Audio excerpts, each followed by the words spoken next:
CBS takes you to the All-Star Game. This is Mel Allen greeting you from the tradition-packed confines of Sportsman's Park in St. Louis, Missouri, with thousands of shirt-sleeved spectators come to watch the 8th annual unfolding of a Midsummer Day's Dream, baseball's Major League All-Star Classic. A scorching Missouri sun burning down from clear skies dotted with tufts of floating white clouds provides old-fashioned baseball weather for the day's festivities, which passes in review the bulk of American and National League stars. It'll be the pleasure of your broadcaster and Frank Laux, who daily describes the fortunes of the St. Louis Browns and St. Louis Cardinals over Columbia Station KMOX here in St. Louis, to bring you a word's-eye picture of this star-splash spectacle. Up until this moment, there's been much speculation as to the nature of the starting lineup. And up to this moment, the lineup is still in somewhat the tentative stage. But from our pregame bench-warming activities, here's the way it shapes up at the moment. Frank Laux. Thank you, Mo. And good afternoon, ladies and gentlemen.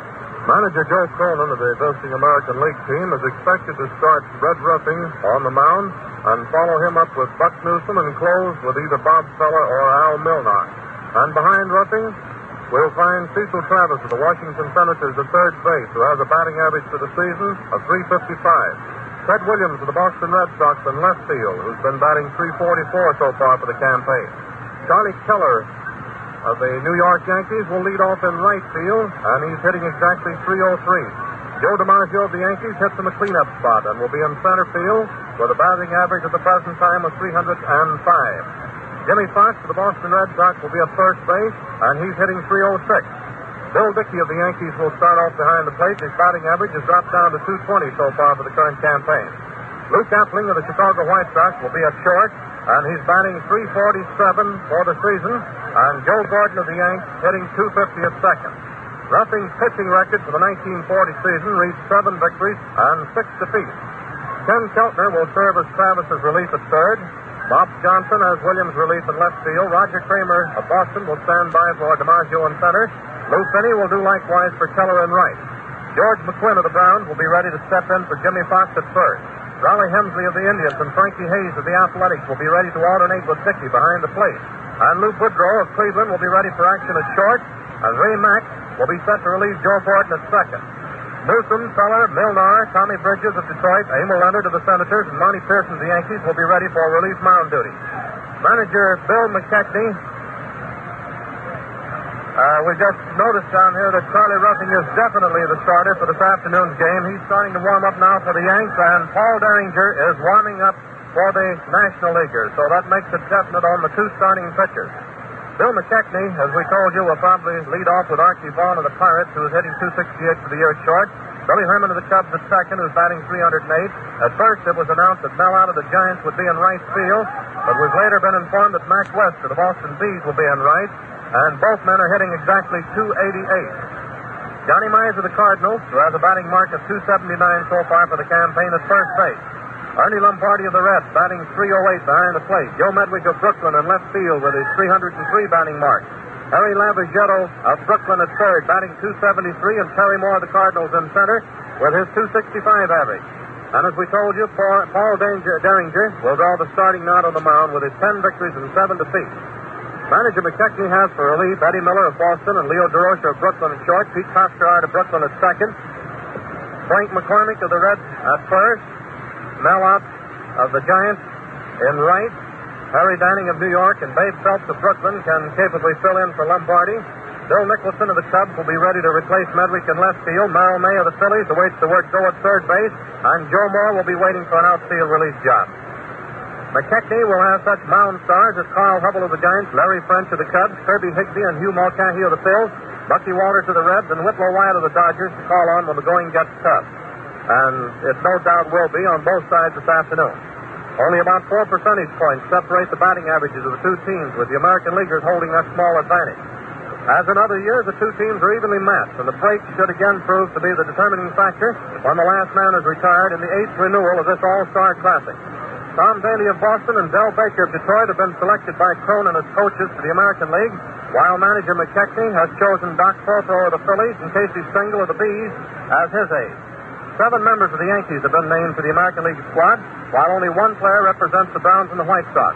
Red Wolf of the Yankees had to withdraw from the American League squad because of illness, as did Hank Lieber of the National Leaguers. Billy Jurgis of the National Leaguers was also unable to accept a National League invitation because of injury.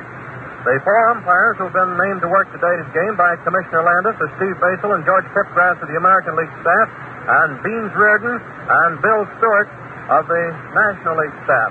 And now, once again, Mel Allen.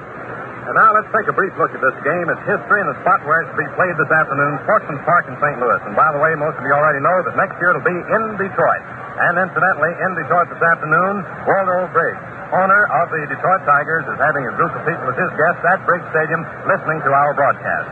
Well, back in 1933, Arch Ward, sports editor of the Chicago Tribune, gave birth to the idea of the All-Star Game, chiefly as an added attraction to the Chicago World's Fair that year.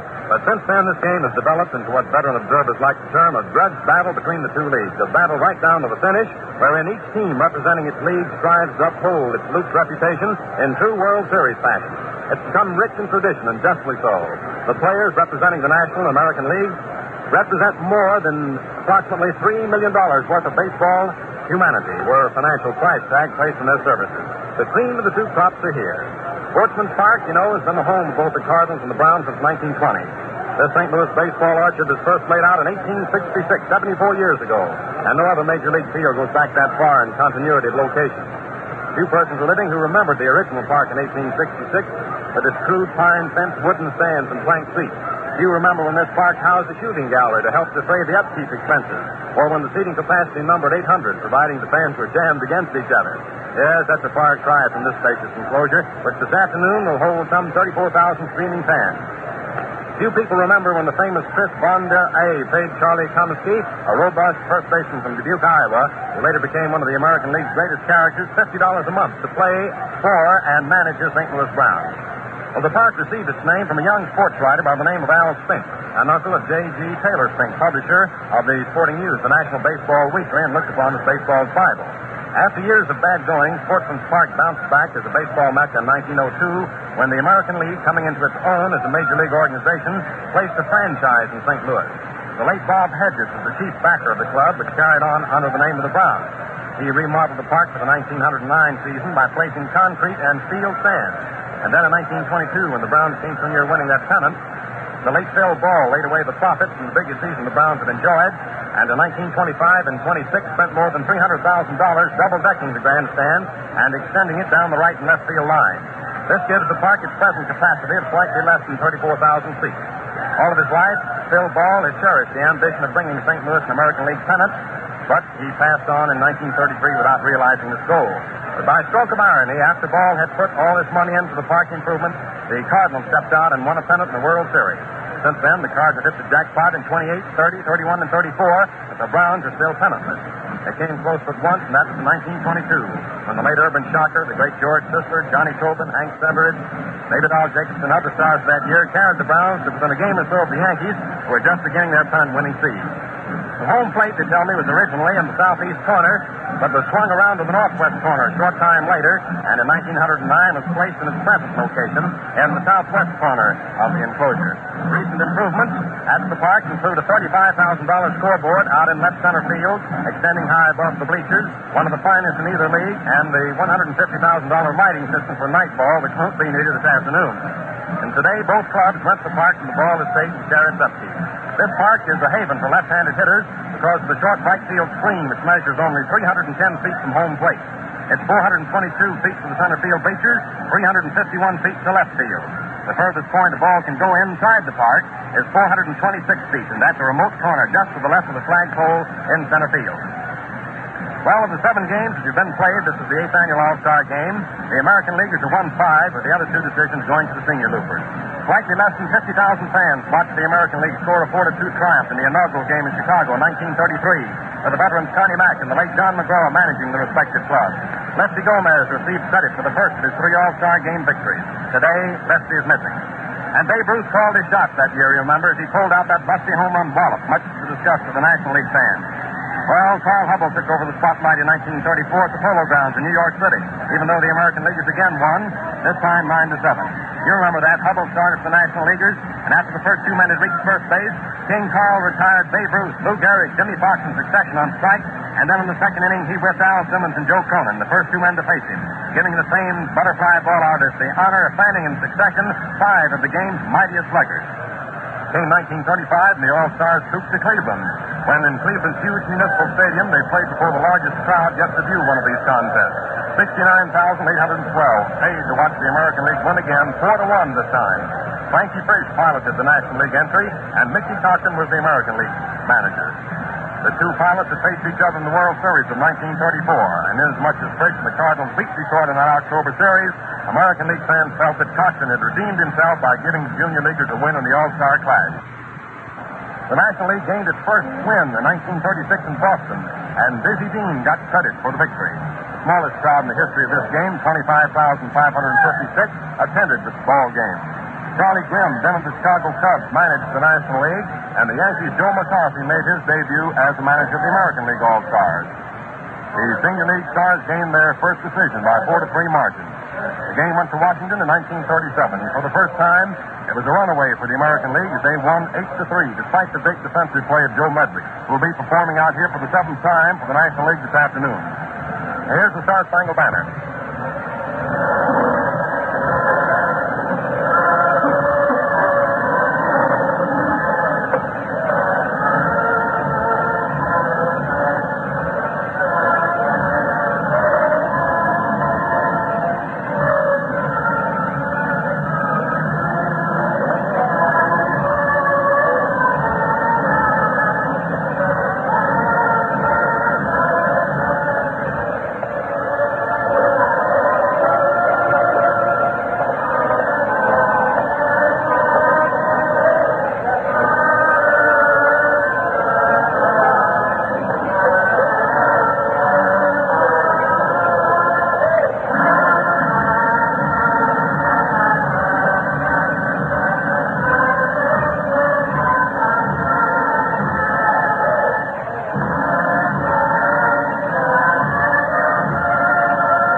That game was featured by a line drive off the bat of Earl Averill, which caught Dizzy Dean on the pole, and according to Diz himself, led to his eventual downfall. And while we're mentioning the older of the Dean brothers, it might be well to point out in the same breath that tomorrow night he'll appear in another All-Star game, but this time in the Texas League, the league from which he graduated to the big league. The 1938 Classic was held in Cincinnati, and the National League scored its second win, 4-1. No hit, no run. Johnny Vandermeer was the National League's winning pitcher, and Lefty Gomez was charged for the loss. His only setback in All-Star game competition. Like Dean, Vandermeer is now back in the minors trying to work his way back into the big show. Well, the second largest crowd in the history of the game, 62,892, sat in New York's huge Yankee Stadium last year and watched the American League win again 3-1 when young Bob Feller was called in to relieve retiring Tommy Bridges, tossed a double play ball, and the game was over right then and there in the hands of the American League. A brilliant bit of pitching by Bob Feller. Now, what today will bring, well, we don't know. The breaks are due to be the deciding factor, just as they've been in the past. And now, just before we give you the official starting lineup, let's pause quickly for station identification. This is the Columbia Broadcasting System. This is the WBBM-Air Theater, Wrigley Building, Chicago.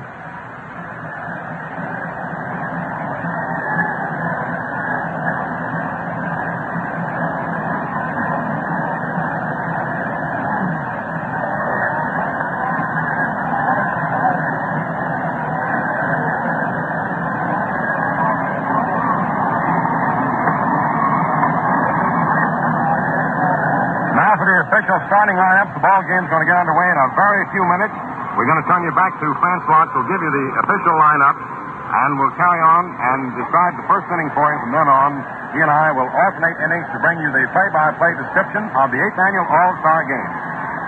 For the American League, the official lineup shows Travis, third base, Williams, left field, Keller, right field, DiMaggio center field, Fox first base, Appling short, Dickey catch, Gordon second base, with Charlie Redruffing on the firing line for the American Leaguers. The National Leaguers will line up as follows. Archie Vaughan at short, Herman second base, West right field, Mize first base, Lombardi catch, Medwick left field, Lavagetto third base, Harry Moore center field, and Paul Derringer will be the starting pitcher.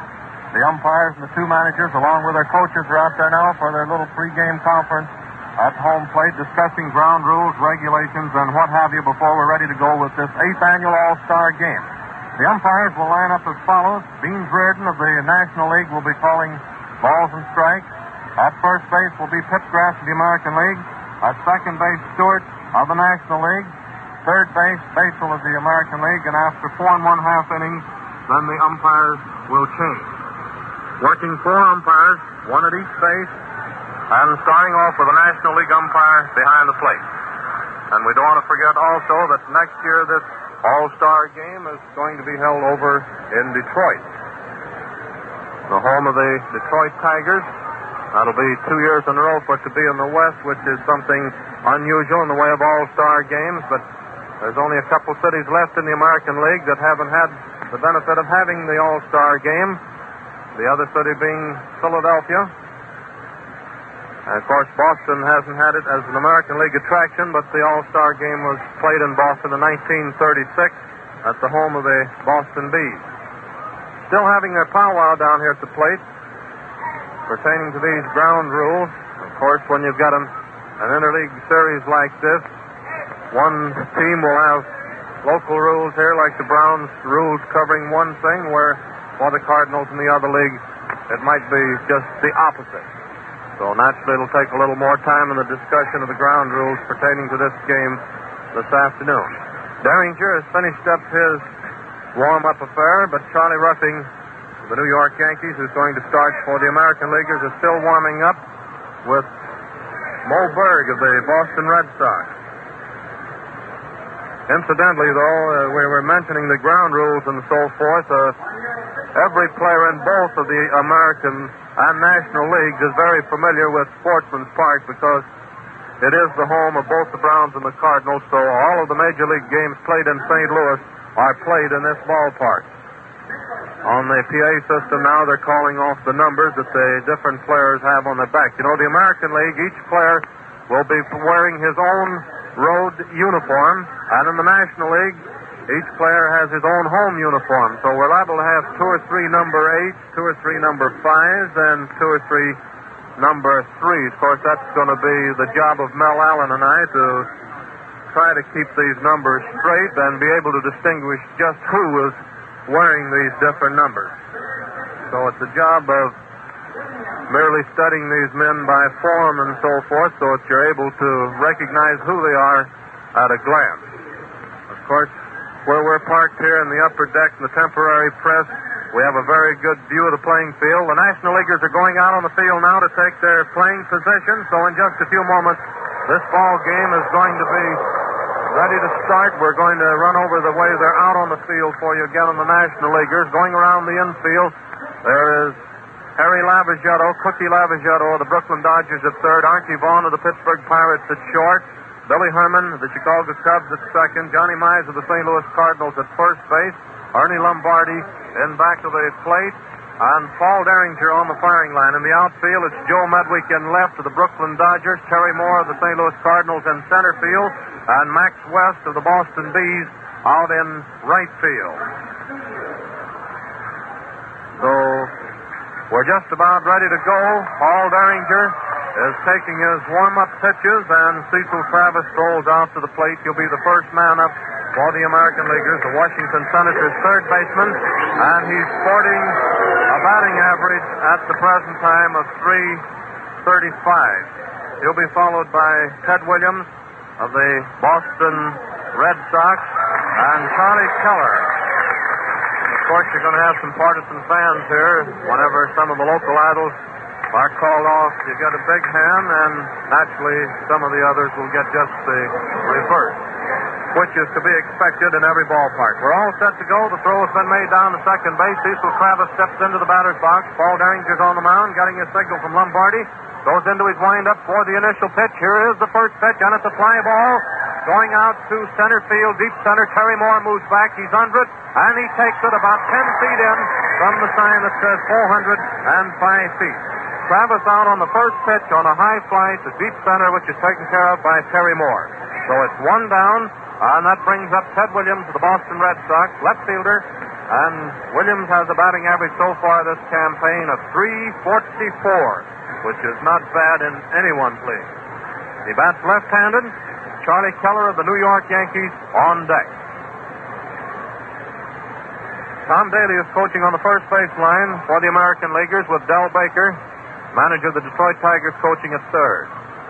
Derringer looks around at the outfield for the moment, steps in on the mound. He got his signal from Ernie Lombardi. Goes into his windup, one away. Here's the first pitch, low, ball one on Ted Williams. Ted is a tall, lanky boy, but he can really hit that onion. One ball is the count. With one man down, Derringer starts his windup for the next pitch to Williams. Ball two, the pitch was inside. 2 balls and no strikes. 2 balls and no strikes. Ted Williams, the batter, with one away.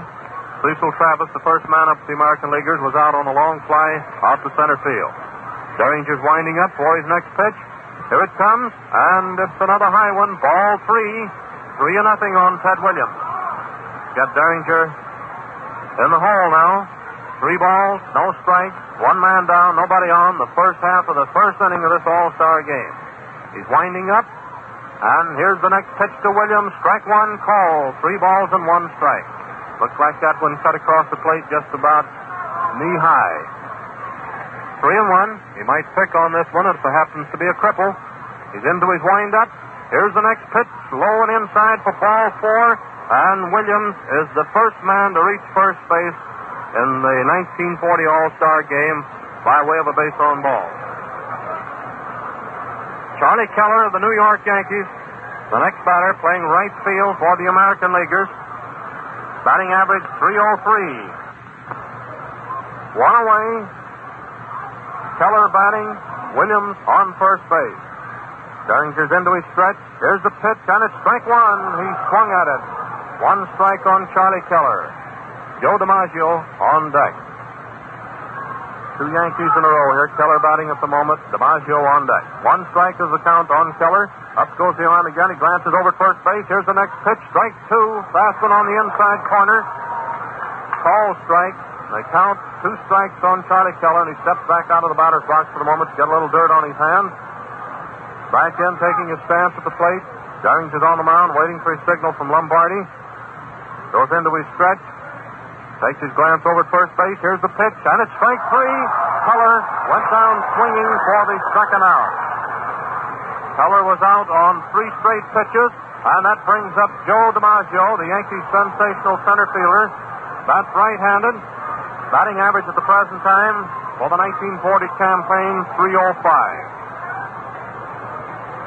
DiMaggio batting with Ted Williams still on first base, 2 down. Derringer's in on the mound. Here's the first pitch. Strike 1, call on DiMaggio. That's 4 straight strikes that Derringer has dished up since walking Ted Williams.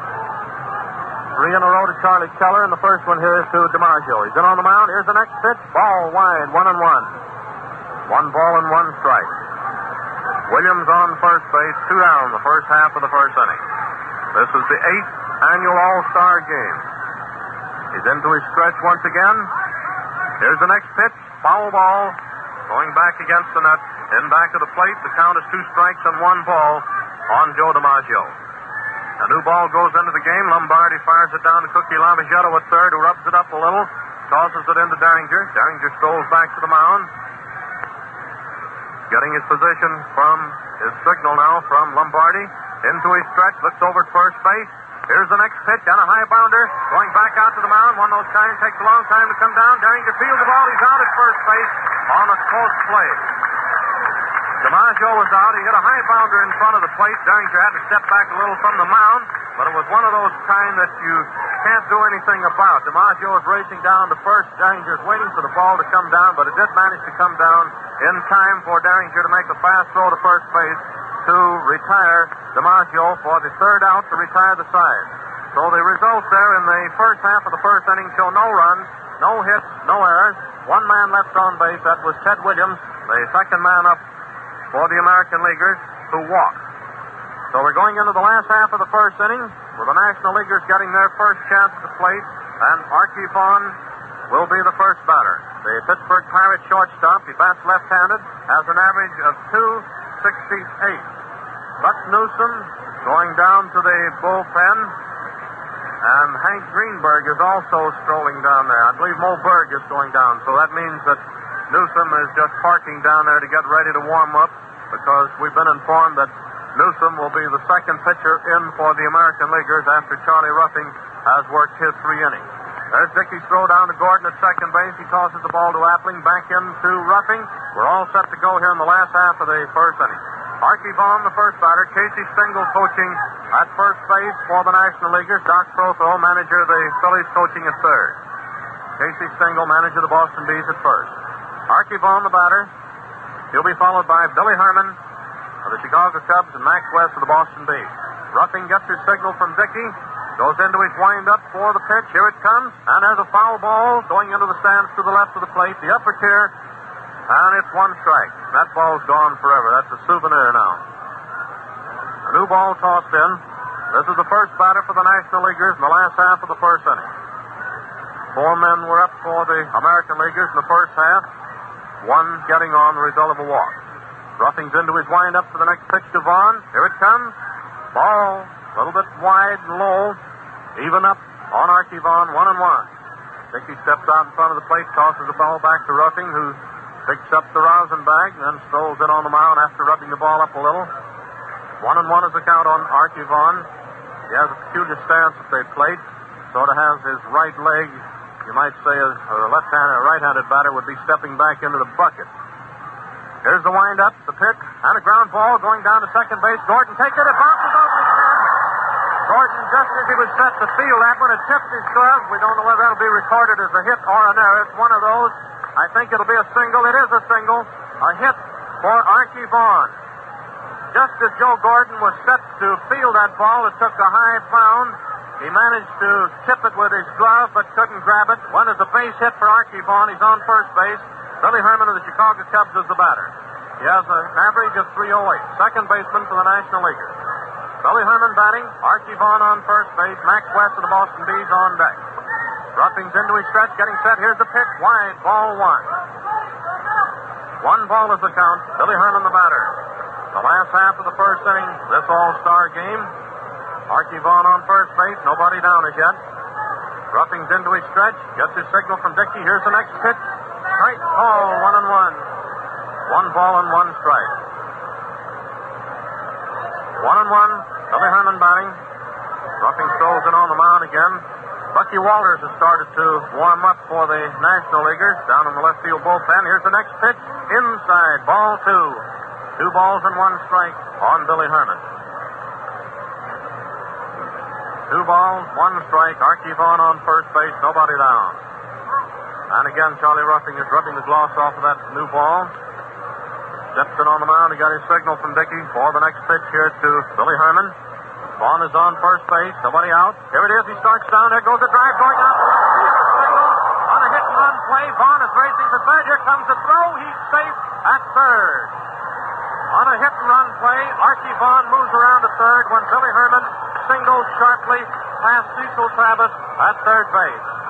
Runners on first and third. Nobody down. That brings up Max West of the Boston Bees, playing right field for the National Leaguers. Batting average .288, and he bats left-handed. The last half of the first inning, Archie Vaughan had started traveling on that one. The hit and run was on. Billy Herman singled past Travis at third. However, it was a close play at third base. Ted Williams fielded the ball and made the throw into Travis in a hurry. Here's the first pitch to West. Strike 1 call. Left-handed batter. 1 strike. Max West batting with runners on first and third. Nobody down in the last half of the first inning. Ruffing's in on the mound, getting his signal. Into his stretch. Glances over at first base. Here's the next one. And there goes a drive. A long one going out to right field. Looks like it might be in there. It's in there for a home run. Max West hit one into the right center field pavilion for a home run, scoring behind Archie Vaughan and Billy Herman.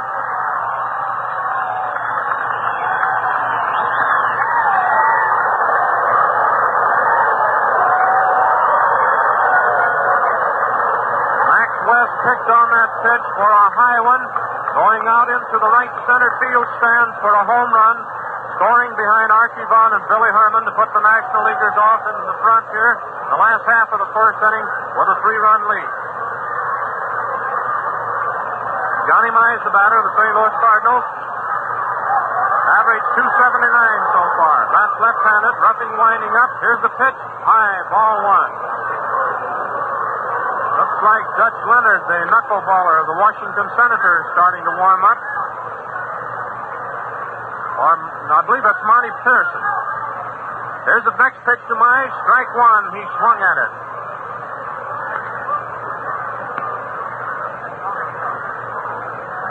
Can't tell whether it's Leonard or Pearson. Both have the same number on the scorecard, but I believe it's Pearson.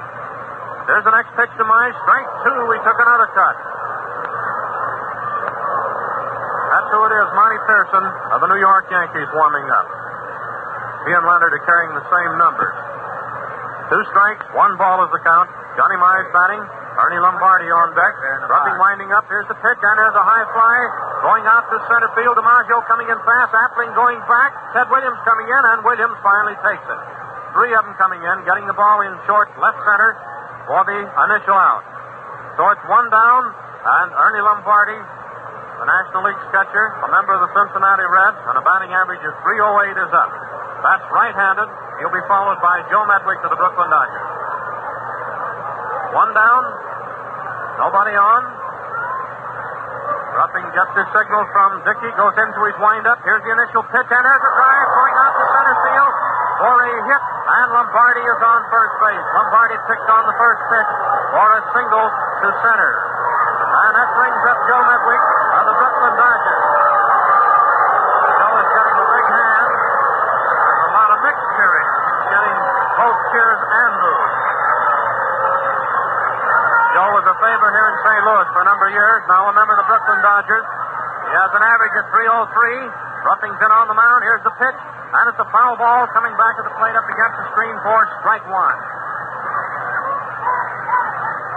1 strike on Joe Medwick. With 1 man down, Ernie Lombardi on first base. Fox walked over to say a word to Charlie Ruffing. Back to his position now at first base. New ball was tossed into Ruffing. He's in on the mound. Getting a signal from Dickey. 1 away. Medwick batting. All set. Here's the pitch. Strike call. 2 strikes on Medwick. Medwick didn't seem to like that very much. 2 strikes. Joe Medwick, the batter. Cookie Lavagetto on deck. Ruffing comes in on the mound. Getting a signal now from Dickey. Into his stretch. All set for the pitch. Here it is. Ball wide. 2 strikes and 1 ball. 2 strikes, 1 ball. The score is 3-0. The National Leaguers putting over 3 runs here so far in the last half of the first inning on 2 singles and a home run by Max West.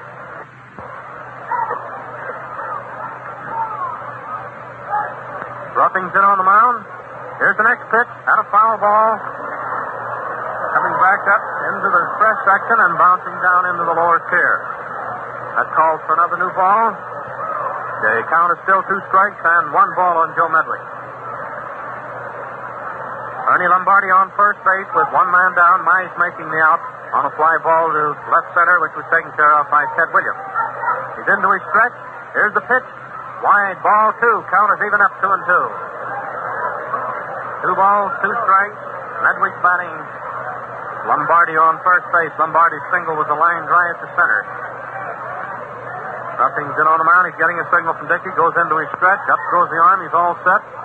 Here's the pitch. And it's another foul coming back to the plate. Count remains the same, 2-2. Umpire leans Reardon is dusting the plate. New ball is tossed into Charlie Ruffing, who strolls back to the mound very slowly, rubbing the gloss off the ball. Around now to take the stance, waiting for that signal from Bill Dickey for the next pitch here to Joe Medwick. A right-handed batter. And the count is 2-2. He's into his stretch. Here's the pitch, and there's a foul ball going down the first base line over near the stand. Fox going over, and he makes the catch. A nice catch going over close to the stand for the second out. Medwick fouled out to Jimmy Fox. So it's 2 down with Lombardi on first base, and that brings up Harry Lavagetto. Carries the nickname of Cookie, a member of the Brooklyn Dodgers. Third baseman has a batting average so far during the 1940 campaign of .273. That's right-handed. He'll be followed by Terry Moore. Ruffing steps in on the mound to get his signal. Here's the first pitch on a foul ball going into the stands to the right of the plate, the upper deck. And it's 1 strike on Lavagetto. 1 strike, Lavagetto the batter. With 2 down, Lombardi on first base. Ruffing steps in there. Up goes the arm. Fox is playing off first. Here's the pitch. Strike call. 2 strikes on Lavagetto. 2 strikes. Jimmy Fox is playing a few feet off of first base. Ruffing's into his stretch. And here's the next pitch to Lavagetto, wide and low for ball 1. The count is 2 strikes, 1 ball, there's 2 down. Lombardi is on first base. The last half of the first inning, the National Leaguers leading by a score of 3-0. Ruffing comes in on the rubber to get his signal from Dickey. 2 strikes, 1 ball. Still have Lombardi on first base, 2 down. All set. Here's the pitch, and there's another foul going into the stands to the right of the plate, into the upper deck. Count remains the same. 2 strikes, 1 ball, another new one tossed in. This is the last half of the first inning. National Leaguers have had 4 hits here so far in the last half of the first. Ruffing's all set. Here's the pitch. High. Ball 2, and the count is even up once again. 2-2 on Cookie Lavagetto, a right-handed batter and a member of the Brooklyn Dodgers. Ernie Lombardi on first base. 2 down. Ruffing's getting his signal. Up goes the arm. He's all set for the pitch. Here it comes. Lombardi starts down. It's a pop fly going down to second base. Joe Gordon moves over. He's under it. And he takes it for the 3rd out, retiring the side. The results there in the last half of the first inning show 3 runs, 4 hits, and no errors. And so the National League leads 3-0 at the end of the first inning, striking with a vengeance right from the opening gun to atone somewhat for previous defeats by the American League, who hold a 5-2 edge in the 7 games played up until this season, this being the 8th annual All-Star Game. For the American League, coming into the first half of the second inning, Jimmy Fox will lead off. He'll be followed by Luke Appling, and then will come Bill Dickey. The American Leaguers were retired in the first half of the first inning by Paul Derringer, the starting pitcher for the National League, his right-hander, without giving up a base hit. Ted Williams, the only man to get on first, he drew a base on balls, which is rather odd for Paul Derringer, inasmuch as Derringer is one of the top men in the big leagues for control. The National Leaguers put together 3 hits right in a row. An infield single by Vaughn on a grounder, which hopped high over Joe Gordon's head. A single by Billy Herman with a hit and run on, sending Vaughn to third. And then Max West, the long-distance clouding outfielder for the Boston Bees, hitting one into the center field stands to score Vaughn and Herman ahead of him. Now up to the plate steps Jimmy Fox, robust, belting first baseman of the Boston Red Sox, right-handed hitter, batting .306 on the season. Paul Derringer, the right-hander, starts to wind up. In comes the pitch, swung on, fouled high, back up in over the roof for strike 1. Luke Appling of the Chicago White Sox, shortstop, is on deck. Cookie Lavagetto at third, Archie Vaughn at short, Billy Herman at second, Johnny Myers at first, the National League infield. Derringer looks in to get the sign from Lombardi, has it.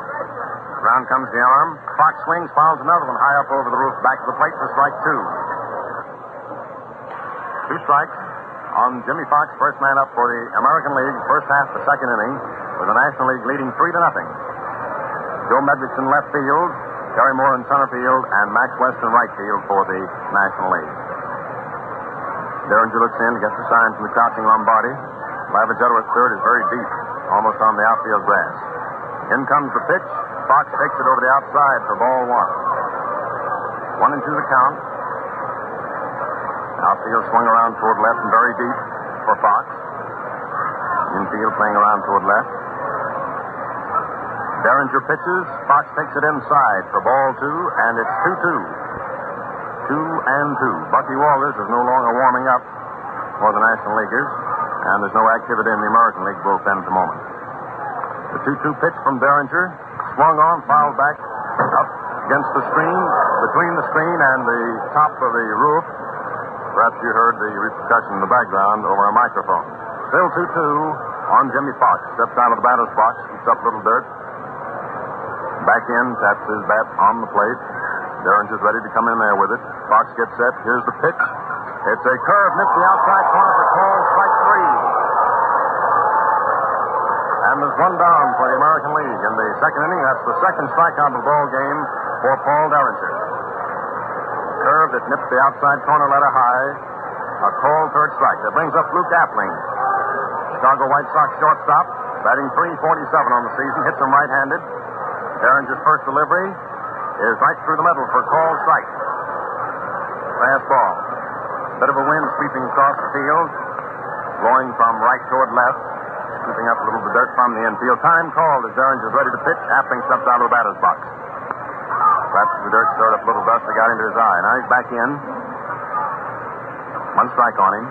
Gets set for the pitch. Derringer throws a slow one. Has a drive going deep into right field. Back goes Max West for it. He can't. He leaps against the ball. Can't get his ball bounce away from him. Appling rounds first on his way to second. He holds up as he faces the third. Throw coming in from Billy Herman, who went out into right field. And West appears to be hurt. He leaped high against the right field wall, trying to spear that drive of Luke Appling. He's on the ground. Out goes Billy Herman. Several members of the National League squad. And from the American League bullpen, several of the boys there, and the trainer, all going out into right field where Max West lies on the ground. He leaped high up against the wall, trying to get Appling's drive. He couldn't get it, and apparently hurt himself as he banged into the barrier. Time has been called. There goes Casey Stengel, selected by manager Bill McKechnie as one of the coaches. He and Doc Further of the Philadelphia Phillies to assist him in piloting the National League All-Star squad. West is on the ground in deep right field. Players are surrounding him so that we can't tell at the moment just how badly hurt, if at all badly hurt, is Max West. Time has been called while the players and the trainers go out to work on the Boston Bees outfielder. So far, the hero of the ball game with a tremendous home run into the center field stands. With two men on base to give the National League their 3-0 edge with Shea Holt at the moment. We're in the first half of the second inning. One out, and Luke Appling on second base having just doubled. Umpire Basil and umpire Stewart are standing out near second base talking things over. Tom Daly, coach of the Boston Red Sox, assisting Joe Cronin in piloting the American Leaguers, is talking to George Phipgrass, who is umpiring at first base. Ernie Lombardi is standing at the plate with his mask off, of course, tucked under his left arm, his mid on. And now West is up, walking around, and apparently he wasn't badly hurt, perhaps shaken up quite a bit as he banged into the wall. Players are still around talking to him. He has his cap off. He's still out there talking to Max West. He's walking around trying to shake it off. Goes over, gets his cap, tucks his glove under his left arm. I don't know whether he's going to be able to remain in or not. I don't think he will. He's walking slowly in toward the National League dugout now. Then he stops for a moment. A couple of players talking to him. Apparently West believes that he's all right to continue and doesn't want to go out, but he's going to be taken out at any rate. Yes, there's Max West walking in now toward the National League dugout. And the replacement's going to be Mel Ott of the New York Giants. Captain of the Giants comes out of the National League dugout adjusting his sunglasses. Then he stops for a moment at the third base coaching line. Manager Bill McKechnie starting in from right field, coming in to talk to Oddie. Oddie's backing up the moment. We don't know just exactly what's going to happen. There's Ott going back into the National League dugout, followed by Manager Bill McKechnie, and we'll see just exactly what's going to happen in a moment. Max West coming in, gets a nice hand now from the crowd as he approaches third base on his way into the National League dugout. Leo, manager of the Brooklyn Dodgers, also was out. And while we're waiting for the replacement, looks like Bill Nicholson of the Chicago Cubs starting out to replace West in right field. Let's pause very quickly for station identification. This is the Columbia Broadcasting System. You're listening to the WBDMA Theater, Wrigley Building, Chicago.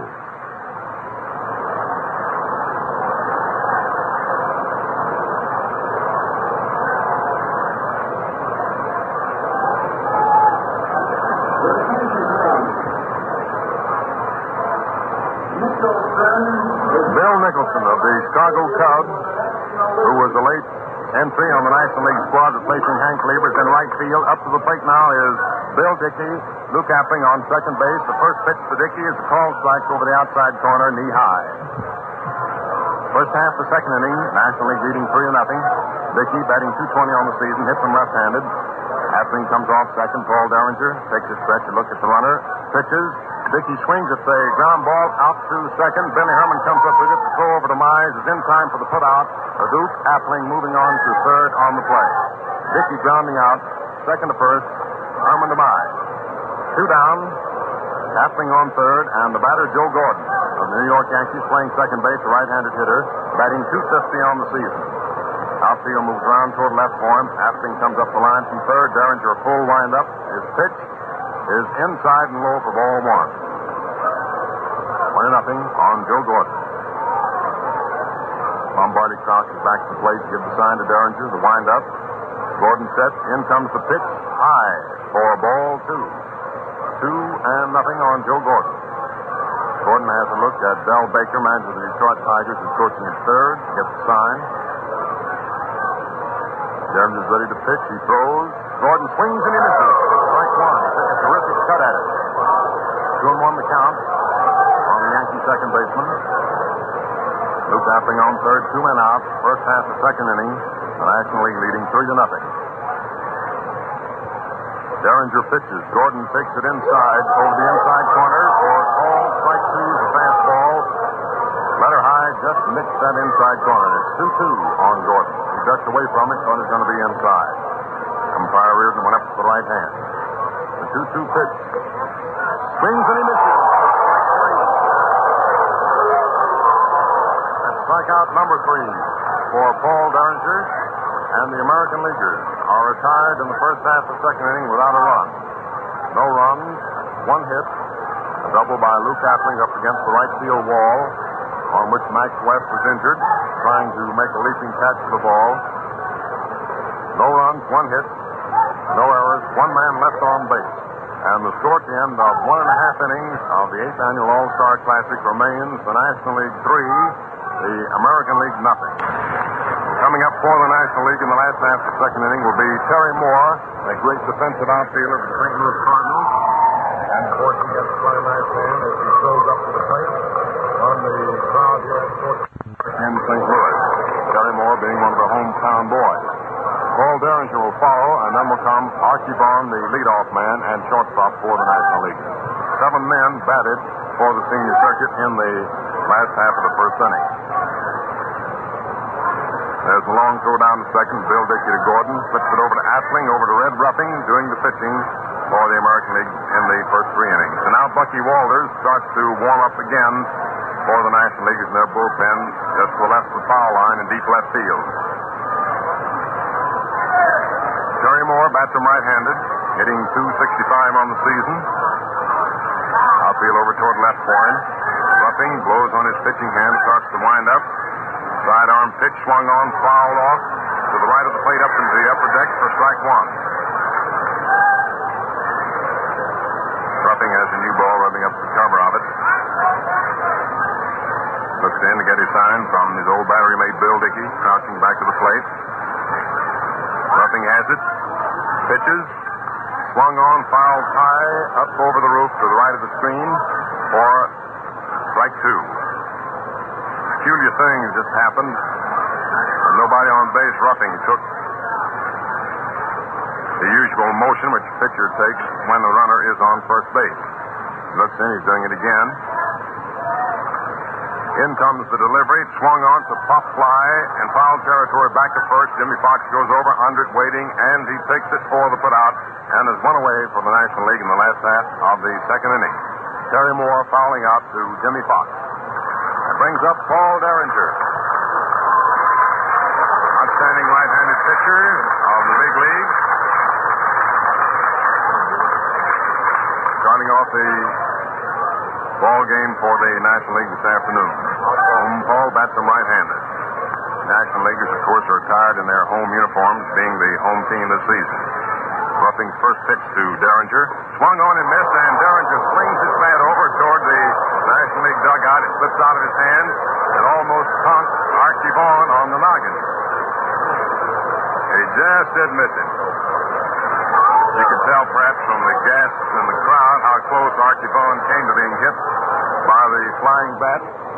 Slipped from the hands of Derringer as he swung viciously at that pitch delivered by Red Ruffing. One strike on Paul. Outfield straight away. Ruffing taking full wind-up now. Overhand pitch swung on and missed for strike two. One down, nobody on from the National League. Last half the second inning. 3-0 is the score favor of the National League. Dickey crosses, gives Reb the sign. Ruffing's ready to deliver. Derringer sets. Pitch comes in. He swings and he misses for strike three. 2 down. And that's the first strikeout recorded by Red Ruffing in the ball game. 2 away, and the batter Archie Vaughan, who started off the National League's rally in the first inning when his high bounder to second took an extra high hop over the head of Joe Gordon just as Joe was ready to field it and was scored as a base hit. Bats him left-handed. Outfield plays him straight away. Ruffing throws right through the middle for a called strike. Billy Harmon is on deck. Bats next as Vaughn gets on. 2 away, nobody on base. In comes the pitch outside for ball one that evens it up. 1-1. A bit of a breeze blowing in from the outfield now, which serves to cool off the customers here this afternoon. It's really been a scorching day here in St. Louis. 1-1 the count on Archie Vaughan. Takes the next pitch high outside for ball two, and it's 2-1 on the Pirate shortstop. Swings that bat and down on the end of the handle. Doc Prothro coaching at third for the National Leaguers. Casey Stengel at first. Slow pitch over the outside corner for called strike two. Vaughn looks back at umpire Reardon as if to question that. Said nothing. Steps back in. 2-2 the count on him. Ruff taking his time. Now he's ready to go. Throws. Low outside, almost into the dirt for ball three. We have a full count on Archie Vaughan. 3-2. Casey Stengel, manager of Boston Bees, coaching at first, rubbing his hands, creating a little fuss as he always does when he's out on the coaching line. One of the most colorful characters in baseball. The payoff pitch swung on and missed for strike three, and Vaughn lost his balance. He swung around so hard. 2 strikeouts in a row for Ruffing, and the National Leaguers go down in order in the last half of the second inning. No runs, no hits, no errors, nobody left on base. The score at the end of 2 innings. The National League 3, the American League nothing. Going into the first half of the third, Charlie Ruffing, the American League pitcher, will be the first man at the plate, to be followed by Cecil Travis and Ted Williams. Ruffing there in the last half of the second retired 2 men by the strikeout route. Paul Derringer going down on strikes and Archie Vaughan following suit. The first man up was Terry Moore, who after fouling off the first 2 pitches then fouled one, which was handled by Jimmy Fox. Bucky Walters going in to pitch for the National League. Derringer just worked 2 innings, has retired, and Bucky Walters is now on the firing line. Paul Derringer worked his 2 innings with not much damage. He allowed 1 hit. That was Appling's 2-bagger there in the second inning. He retired. Only one other man was able to get on. That was Ted Williams, the second man up in the first inning. Walk. He pitched 2 innings, allowed 1 hit, 1 walk, and struck out 3. Started Ruffing the batter. We're all set to go. Bucky Walters, the right-hander. Buck Newsom has started to warm up for the American Leaguers down in the right field bullpen. Walters getting his signal now from Ernie Lombardi for the initial pitch here to Ruffing, who bats right-handed. He's winding up. Here's the first pitch, and it's strike 1 called. 1 strike on Charlie Ruffing. 1 strike. It's the first half of the third. The score 3-0 in favor of the National League. Here's the next pitch, and a ground ball going back out. Walters is after it. He gets it, makes the throw out at first. Walters to Mize. Charlie Ruffing grounded out Walters to Mize, so it's one away. And that brings up Cecil Travis, the American Leaguer's third baseman. Travis on his first trip to the plate in the first inning pitched on the first pitch to send a fly ball out to deep center. That's left-handed. All set to go. Ted Williams on deck. One man down. Walters winding up. Here's the first pitch to Travis. Strike one, call. Looks like he was tempted on that one. He started to take a cut, changed his mind. The pitch was in there, and it's all strike. One strike on Cecil Travis. Walters winding up. Here's the next pitch, and a ground ball foul to the right of the plate, making the count read 2 strikes. 2 strikes, and that boy fields that one, tosses it off to Walters. One man down, nobody on. First half of the third. All of the scoring was done there in the last half of the first inning. When Max West hit a total with 2 on. Here's the next pitch, ball 1. 2 strikes, 1 ball is the count on Cecil Travis. With one man down, nobody on. The first half of the third. Into his windup. Here's the next one. And there goes the drive going out to left center. Medwick moves over, and he takes it for the second out. Cecil Travis lined out to Medwick in left center. So it's 2 down, and Ted Williams, the Boston Red Sox, left fielder is up. Williams on his other trips to the plate walked. That's left-handed. 2 away. Then on the mound getting set. Here's the pitch, and it's a foul ball coming back on top of the stand. 1 strike on Ted Williams. The new ball is tossed in. Lavaghetto rubs the ball up a little. Tosses it into Bucky Walters. Into his wind-up for the next pitch. Here it is, and it's outside and high for ball 1. The count is even up, 1-1. 1 ball and 1 strike. Gets his signal again, and here's the next pitch, and a ground ball going down to second base. Herman takes it on the hop. There's the throw out at first base. Herman to Mize for the third out, retiring the side. It was 3 up and 3 down there in the first half of the third inning for the American Leaguers. Charlie Ruffing, the first man up, did a bounder back to Bucky Walters, who had to go over to his right a little to steal the ball. Tossed him out at first base, and then Travis steps up to the plate. He cracks one pretty hard out to left center, which Medwick took care of on the second out, and Williams grounded out Herman to Mize. The hits so far in the contest show 4 for the National Leaguers against 1 for the American Leaguers, and all 4 of the National Leaguers' hits came in the first inning. They scored their 3 runs with the first 3 batters when Baum and Herman singled, and Max West hit one into the right center field stand for a homer. Max, in the very next inning, was forced to retire from the ball game when he tried to make a leaping catch against the concrete wall out there of Lou Dapley's hit, and he came very near making a sensational catch.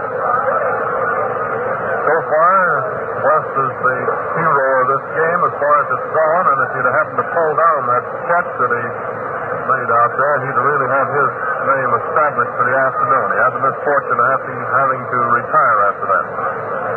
We're all set to go. Billy Herman, the Chicago Cubs second baseman, is the first batter. Bats right-handed. He had a single past Travis on his other trip in the first inning. Here's the pitch.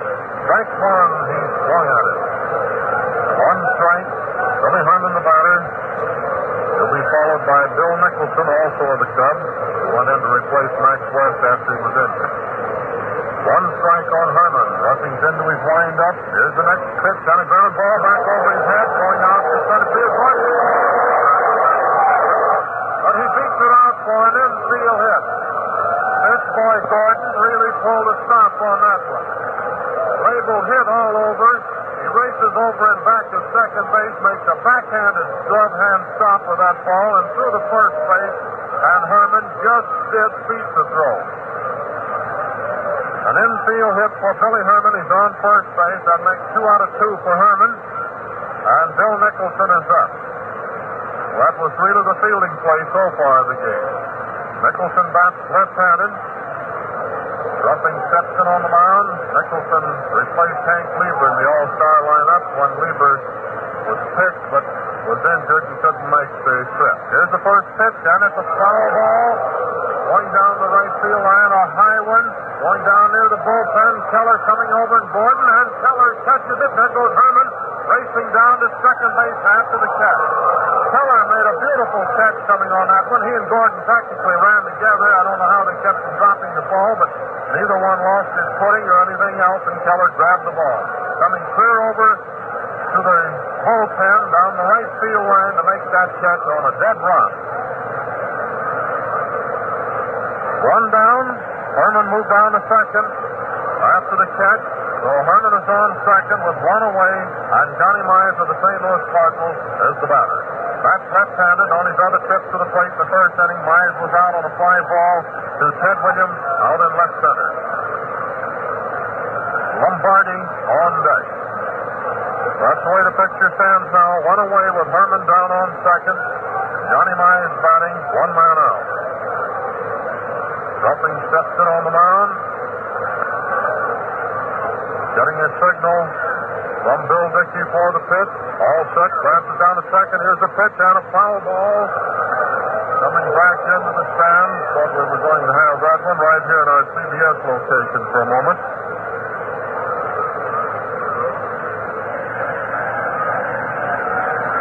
One strike as the count on Johnny Mize with one man down. Billy Herman down on second base. Rushing into his stretch. All set for the next pitch. There's the pitch and a hot grounder going down to second base. Gordon makes a nice stop. He's out at first. Gordon to Fox with Herman moving over to third. That was a line drive that hit just in front of Gordon. Made a nice stop on the ball. Threw Myers out at first base for the second out. So it's two away with Herman on third. Ernie Lombardi is the batter. Ernie Lombardi, the batter, the Cincinnati catcher, bats right-handed. On his other trip to the plate, he had a line single out to center field. That was in the first inning. Billy Herman is on third base, two down. Lombardi batting with Nedwick on deck. The last half of the third, Ruffington on the mound. Here's the pitch, outside and high for ball one. One ball is the count on Ernie Lombardi. Buck Newsom, as we told you, is warming up for the American Leaguers. Down in the right field bullpen, a member of the Detroit Tigers. I think his record is 12 victories, 1 defeat. Here's the pitch. Strike call. 1-1 on Lombardi. Newsom lost the first game of the season and then proceeded to win 12 straight games. His last one was a 3-hit shutout, if I remember correctly. 1-1 is the count. Lombardi batting. Ruffing's winding up. Here's the pitch. And a fly ball going out to right field. Keller coming over fast. He's over. He's under it and takes it. A nice running catch for the third out, retiring the side. The results there in the last half of the third show no runs, one hit, and no errors. The score going into the fourth inning still reads American League nothing, National Leaguers 3. Joe Gordon again demonstrated in that half inning that he is a remarkable fielder. His play on that ground ball, Herman hit over back at second, on which Gordon almost nipped him at first, and again on the hard smash off the bat of Johnny Mize was reminiscent of the 1939 All-Star game at Yankee Stadium, when in a very tough spot, the ball game very close, men in scoring positions. He went running headlong at full speed, glove hand outstretched over toward the right field foul line, and made a one-handed catch of a line drive. Those of you saw that game might still certainly remember it. Going into the first half of the fourth inning, Charlie Keller first up. Base Phelps doing the catching now for the National Leaguers. Walters throws. First pitch is fouled off to the right of the plate for strike one. Babe Phelps of the Brooklyn Dodgers has gone in back to the plate to replace Ernie Lombardi. Keller bats him left-handed. Struck out in the first inning. Paul Derringer with him. Bucky Walters is now stalling on the mound for the National Leaguers. One strike. In comes the pitch. Fast one outside and low for ball one. The count is evened up on Keller at 1-1. Joe DiMaggio's on deck. Then will come Jimmy Fox. Outfield around toward left for Keller. Walters pitches. Keller swings the ground ball out to second. Billy Herman comes up with it, throws to Mize, and Keller's out at first. One away for the American Leaguers in the first half of the fourth inning. Brings to the plate Joe DiMaggio. Now the Yankees, who grounded out pitcher to first his first time up, pitches in the first inning. Walters looks in to get the sign himself. DiMaggio plate waiting. Pitch comes in inside for ball one. Tookie Lavagetta at third is playing very close to the third baseline and deep. Herman at second, deep on the edge of the outfield grass, and almost in behind second base. 1-0 to count on DiMaggio. He swings at the next pitch. It's a fly ball out into right field. Waiting for it is Nicholson under it, and he takes it for the out. 2 down as DiMaggio flied to Nicholson in right field. It appeared for a split second there as if Joe was trying to duck away from the pitch. He started to swing, tried to hold back with his momentum. He carried his bat around, and at that, sent a long drive from Nicholson in deep right field. 2 down, and Jimmy Fox up. Durham just struck Fox out in the first inning. In the second inning on Fox's first trip to the plate. Walter starts to wind up. First pitch to Fox, swung on, fouled off into the screen, back to the plate for strike one. Umpire Beans Reardon back to the plate, gives Dave Phelps a new ball. He fires it down to Tookie Lavagetta at third, and then over to Walker. Bucky goes to Rosenbag, gives it to Judkins back up on the hill. Fox standing in the batter's box, looking at the fat part of his bat. Now he's ready to go. Phelps crouches. Walters gets the sign. 2 down. Here's the pitch. Swung on and foul tipped into the mitt of Phelps for strike 2. Fox with a vicious cut. 2 strikes on him. 2 down, nobody on. First half the fourth. 3-0 favor the National League. In comes the pitch. Backing Fox away from the plate for ball one. 2-1 the count on the mighty slugger of the Boston Red Sox. Tom Bailey coaching at first for the American Leaguers, himself a Boston Red Sox coach. Hollering up to Fox to come on. Fox takes the next pitch high for ball 2, and it's 2-2. Sun bearing down out on those in the bleachers, out in left and center field. Walters working slowly at the moment. Now he's ready. 2-2 the count. He pitches. Clock swings. The ground ball out to short. Archibald takes on a big hop, a long throw to Mize. In time for the put out. And that's all for the American League in the first half of the fourth inning. Fox grounding out short to first. Ball to Mize. There's no runs, no hits, no errors. Nobody left on base for the American League in the first half of the fourth inning. Fourth and a 3.5 innings remains. The National League 3, the American League nothing.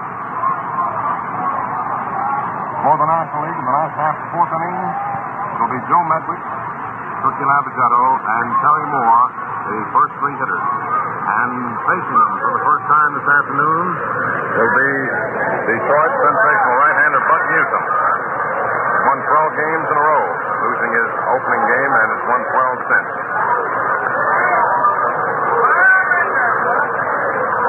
We have a replacement back to the plate for the American League. Frankie Hayes of the Philadelphia Athletics, replacing Bill Dickey. Newsom and Hayes, the new battery now for the American League. Red Ruffing pitched the first 3 innings for the American League this afternoon, allowed 5 hits, issued no bases on balls, struck out 2, and all 3 runs were scored while he was in there. Singles by Vaughn and Herman and a home run by Max West, giving the National League their edge right off the bat. Coming up is Joe Medwick. Fouled out to Jimmy Fox in the first inning. Fox making a nice play on the ball that was over near the barrier. Medwick bats him right-handed. Outfield around toward left for him. Newsom kicks the dirt about in front of the rubber. Ever a colorful character. Looks in to get his sign from Frankie Hayes. Starts his wind up. In comes his first pitch. It's swung off the line drive right in the hands of out number 1. Medwick picking on the first pitch. Lined it into the hands of Gordon second. 1 down. Brings up Tookie Lavagetta. Brooklyn third baseman, right-handed hitter, who pops to Gordon his first time up, which is in the first inning. One away. Nobody on. Last half the fourth. 3-0 favor the National League. Lavagetto crosses over the plate. Houston comes in with a pitch swung on. It's a drive going out into right field. Charlie Keller goes over, tapping his glove under it, and he makes the catch for the putout. Lavagetto flied to Charlie Keller, who had to run towards the foul line to make the catch. He stopped for a moment, then suddenly realized the ball was coming down a little further away from him and picked up speed to make the catch. Up to the plate steps Terry Moore. Center fielder for the Cardinals and for the National League this afternoon, right-handed hitter. Fouled out Fox his first time up in the second inning. 2 down, nobody on. Houston comes in with the first one to Moore. Fast one outside for ball 1. 1-0 count.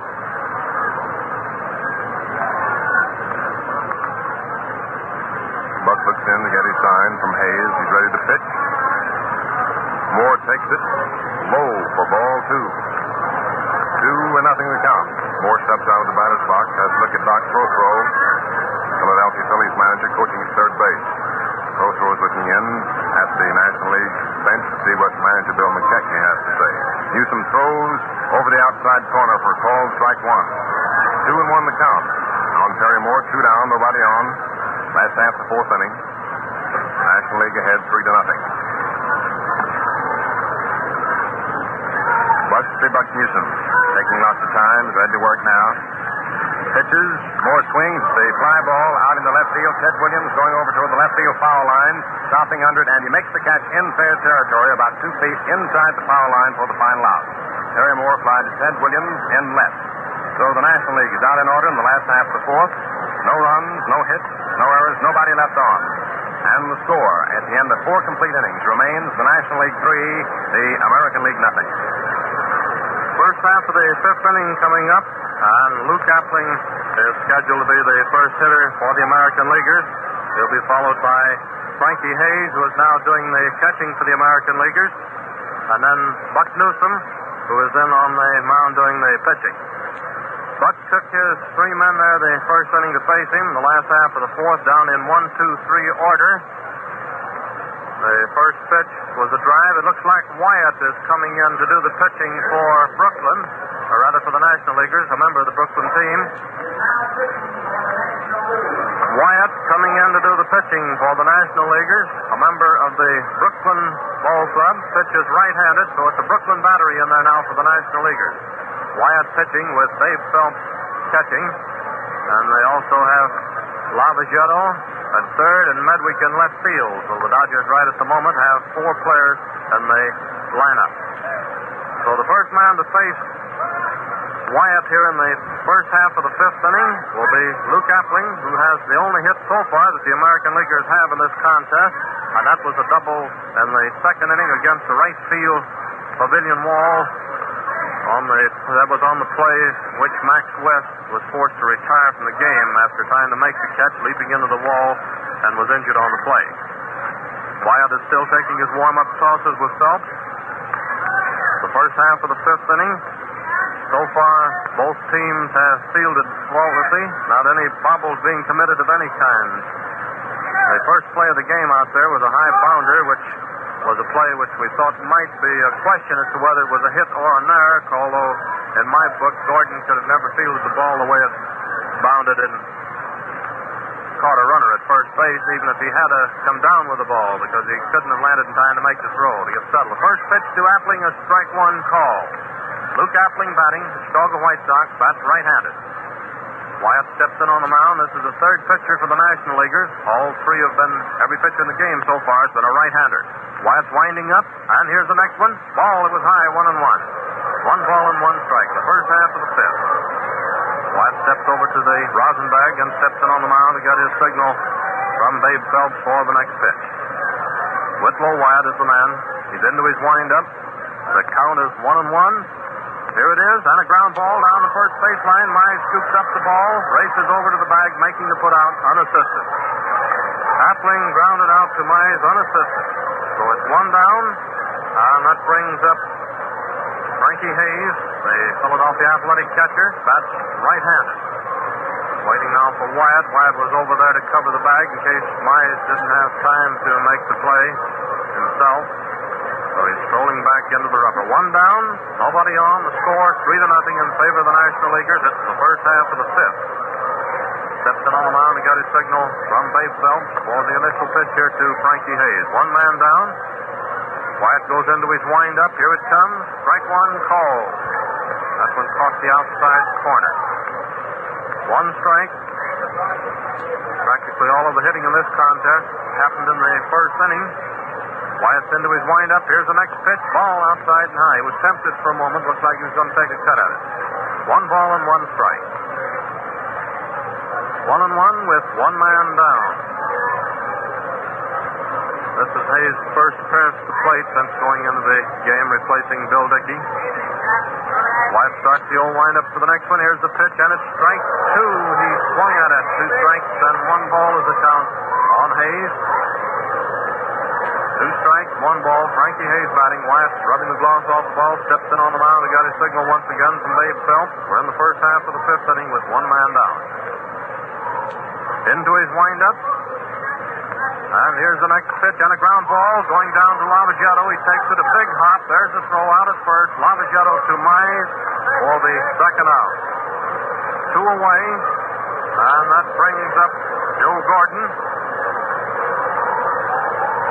the American Leaguer's second baseman. Gordon on his other trip to the plate struck out. That was in the second inning against Paul Darrington. He didn't get a chance to face Bucky Walters. That's right-handed. 2 away. Nobody on. Wyatt's in on the mound. He's into his windup, and here's the first pitch. Foul tip. That one glanced off from the umpire's detector. Bounced about halfway back out to Wyatt, and Beans Reardon looks the ball over, pronounced it okay, and it's tossed back to Wyatt. 1 strike is the count on Gordon with 2 down. Wyatt steps in on the mound. Getting a signal now from Phelps. Winding up for the pitch. Here it comes. Strike 2. He took another cut. 2 strikes on Joe Gordon. 2 strikes with 2 down and nobody on. First half of the fifth. Sit on the mound to get his signal once again.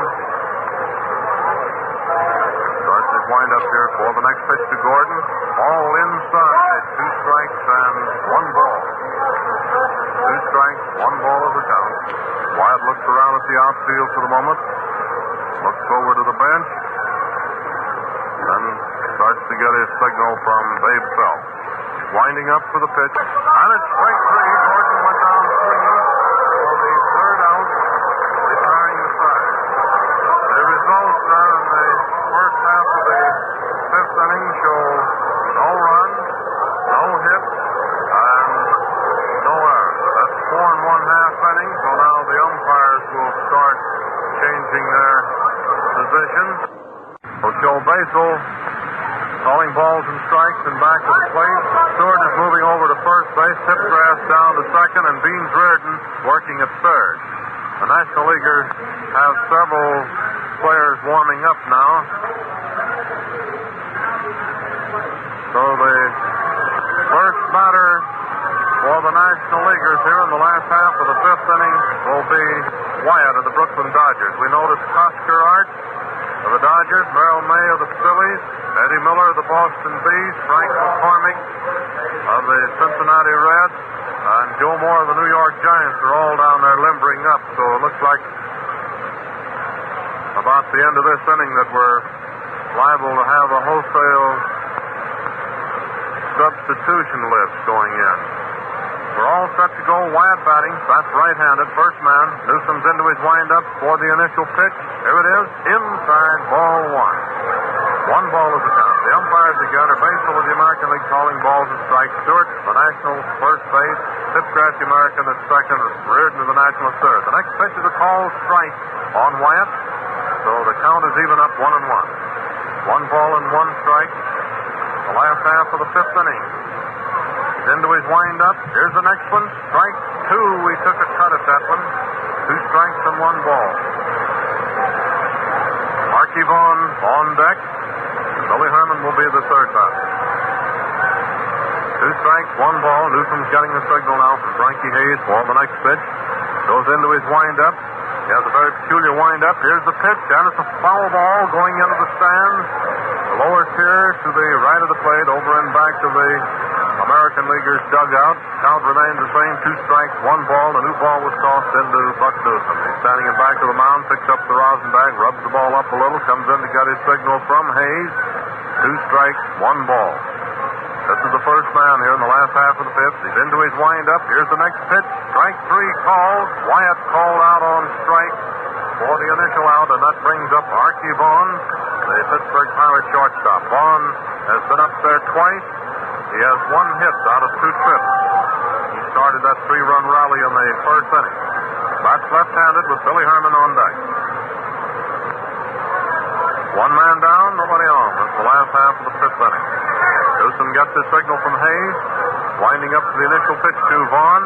Here it comes. Wide, ball 1. 1 ball is the count. Travis moved in rather close that time. Like he might be figuring that Vaughn might cross him up and lay 1 down. 1 ball is the count. He's into his windup. 1 away. Here's the next pitch, and there goes a fly ball going out to left field. Williams coming over just inside of the foul line. He takes it for the second out. Vaughn out on a fly to Ted Williams in left. So it's 2 away, and that brings up Billy Herman, the Chicago Cubs second baseman. So far, the leading hitter in the ball game. He's been up there twice and has 2 hits, getting a single in the first inning and another single in the third, a play in which Joe Gordon made a great stop of his grounder over and back to second base, but Herman beat the throw to first. There's 2 down, Herman batting, Nicholson on deck. Newsom's into his windup. Here's the pitch.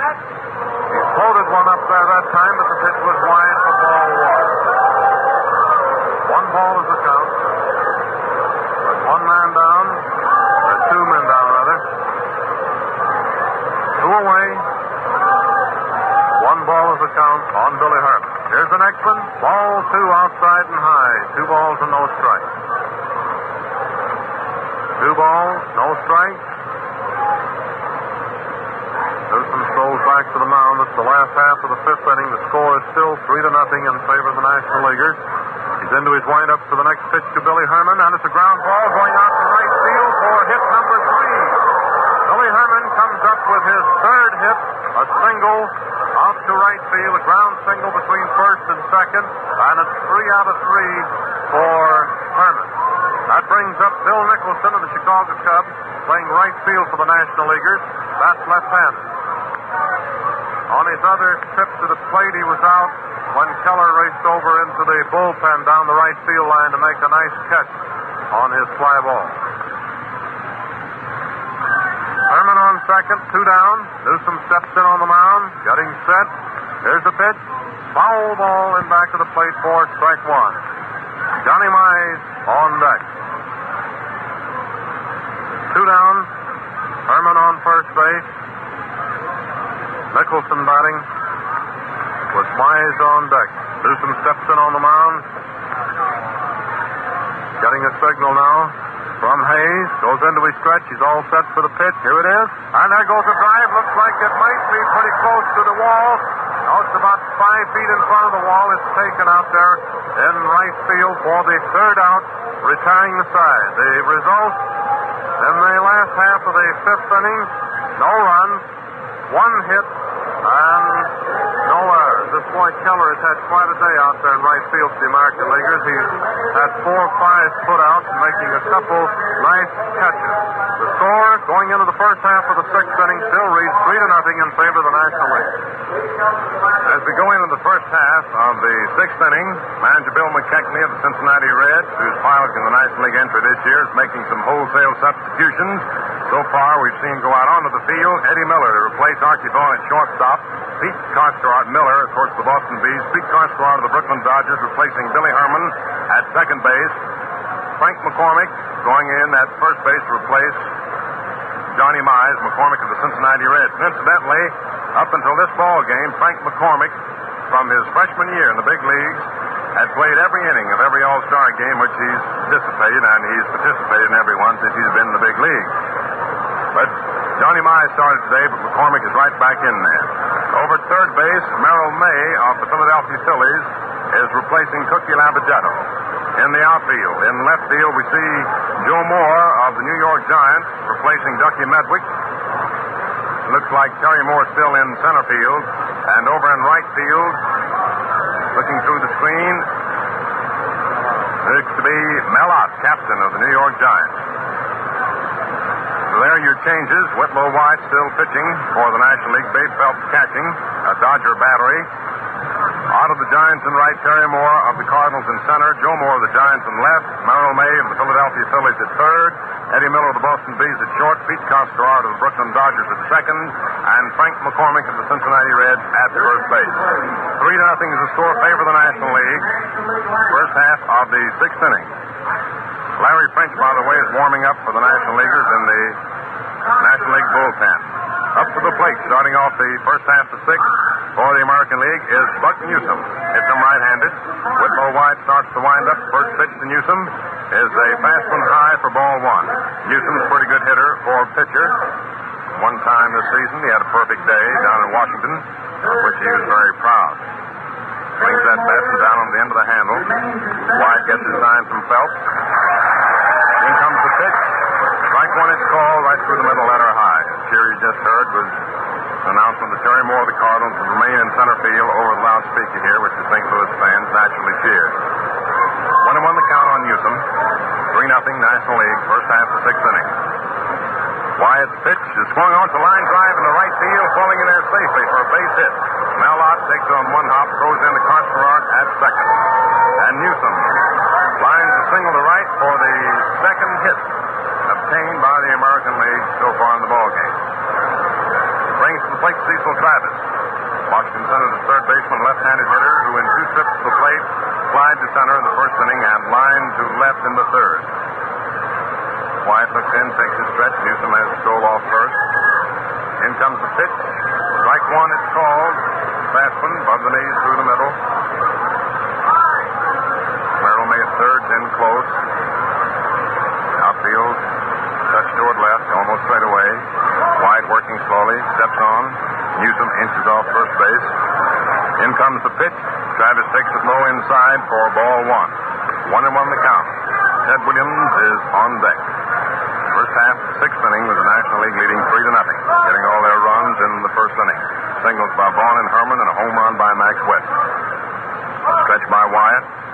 Pitch outside for ball two. 2-1 the count on Cecil Travis.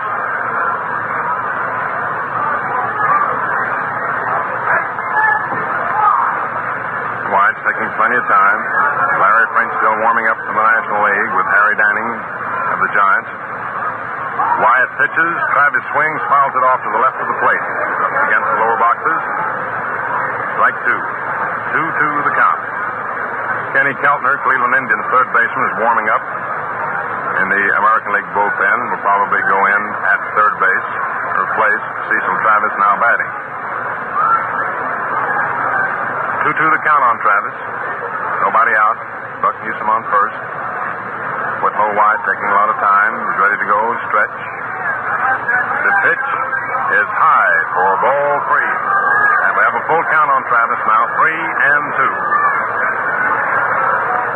Eddie Miller, short of the Bees, comes in a few paces, kicks the dirt. Very fine fielding shortstop. Infield is in a few paces in double play position. The opportunity presents itself. The 3-2 pitch comes in, swung on to ground ball out to Costarard, to Miller. Miller to McCormick.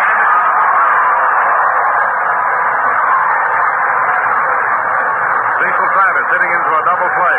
Second to short to first. Costarard to Miller to McCormick. And that nips in the bud a potential American League rally here in the first half of the sixth inning with the National League ahead 3-0. Two down, nobody on, and Ted Williams the batter. Williams walked in the first inning, grounded out the second and the third. No hits. One official trips his plate, bats him left-handed. White's first pitch is swung on to ground ball out to second. Costarard takes him the big hop, throws to McCormick, and Williams is out at first. Second to first, Costarard to McCormick. And so for the American League in the first half of the sixth inning, no runs, one hit, no errors, and nobody left on base.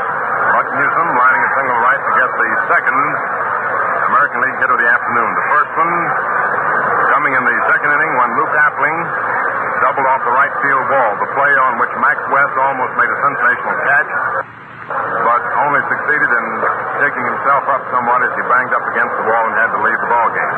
Kenny Keltner is going in to play third base for the American League to replace Cecil Travis. And out in left field, replacing Ted Williams, is Hank Greenberg of the Detroit Tigers. To make those two changes on your scorecard, going to have a change in right field. Be Lou Finney of the Boston Red Sox, replacing Charlie Keller. Lou Finney, the Boston Red Sox, going to right field. Hank Greenberg to left field, replacing Ted Williams. Joe DiMaggio remains in center field. Kenny Keltner of the Cleveland Indians takes over third base, replacing Cecil Travis. Luke Appling remains at short. Joe Gordon at second. Jimmy Fox at first. So here's your American League lineup again very quickly. Newsom pitching. Hayes catching. Fox at first. Gordon second. Appling at short. Kelton at third. Greenberg in left field. DiMaggio in center. And Lou Finney in right field. There are your changes, which is holding up the ball game momentarily as the umpire back to the plate. Now Steve Latham gets them. And Bobby Feller starts to warm up in the American League bullpen.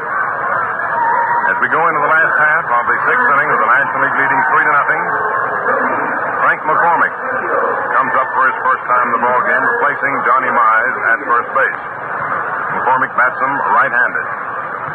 Newsom starts to wind up. First pitch to McCormick is swung on. It's a pop fly high into the air toward third base. Kenny Keltner shading his eyes from the sun under it, and he makes the catch just outside the foul line so that it's caught in foul territory for the first out. One down. That brings to the plate Babe Phelps, Brooklyn Dodger catcher, who replaced Johnny Lombardi, the starting catcher for the National League this afternoon. Phelps bats him left-handed. Outfield straight away for him. Newsom looks in to get the sign from Frankie Hayes. Starts his wind-up. Sidearm pitch outside for ball one. Young Bob Feller warming up in the American League bullpen. Larry French, a left-hander, warming up in the National League in the senior circuit bullpen out along left field. 1-0 count on Babe Phelps. In comes a slow floater. Outside for ball two. Crowd gets a kick out of Newsom when he throws that slow floater up there. And Newsom registers disgust every time that floater doesn't get in there for his called strike. In comes his pitch, a fastball over the outside corner for a called strike. It's 2-1 now on Babe Phelps. One down, nobody on. Last of the sixth. National League leading 3-0. It's been a nip and tuck struggle since the very first inning when the National League scored their three. The pitch is inside for ball three. And the count now on Phelps is 3-1. Babe had to step away from that one. Newsom turns, looks at his outfield now. Wipes his brow with his sleeve of his left hand and his left arm. Ready for the 3-1 pitch. Phelps gets set. In it comes. It's low inside for ball four. And Phelps walks. That's the first base on balls given up by Newsom since he took over pitching for the American League at the start of the fourth inning. Up to the plate steps Joe Moore of the New York Giants, who replaced Joe Medwick in left field. Joe bats him left-handed.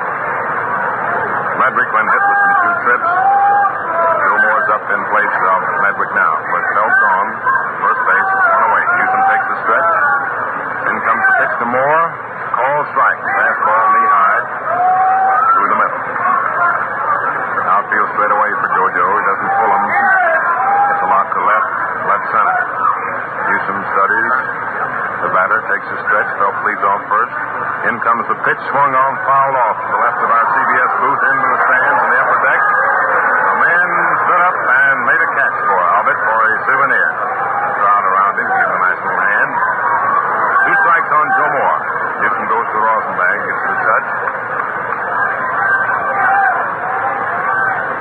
One away. Last half of the sixth inning with Babe Phelps on first. One down. Slow stretch by Newsom. He pitches, fouled off up to the screen. Back to the plate. Rolling right on down. On deck is Merrill May of the Philadelphia Phillies, who replaced Cookie Lavagetto at third base in the first half of the sixth inning. 2 strikes on Joe Moore. Chokes up on that bat about 2 inches. Phelps throws off first. Again, Newsom takes a stretch. Look at the runner. Pitch. Outside. Ball 1. 1-2 the count on the New York Giants. Left fielder Joe Moore. Hank Greenberg out in left field now. Joe DiMaggio in center and Lou Finney in right. Larry French is warming up still. Bearing down. Bob Feller just limbering up. Here comes the pitch. Swung on. It's a pop fly. Curving into foul territory. Back to third. Keltner goes over, shading his eyes from the sun, and he makes the catch for the putout. And they're 2 away. Joe Moore fouling out to Kenny Keltner for the second out of the inning. Both outs, incidentally, being foul outs to Keltner. Up to the plate steps Merrill May, hard-hitting right-hander of the Philadelphia. And with May up to the plate, Doc Prothro with Philadelphia Phillies. May's manager is coaching at third, shouting words of encouragement up to his boy. 1-0 count on May. Stretched on Newsom. Phelps leading off first. Pitch comes in, swung on and missed for strike 1. That evens it up on May at 1-1. 3-0. Favor the National League. Last half of the sixth inning.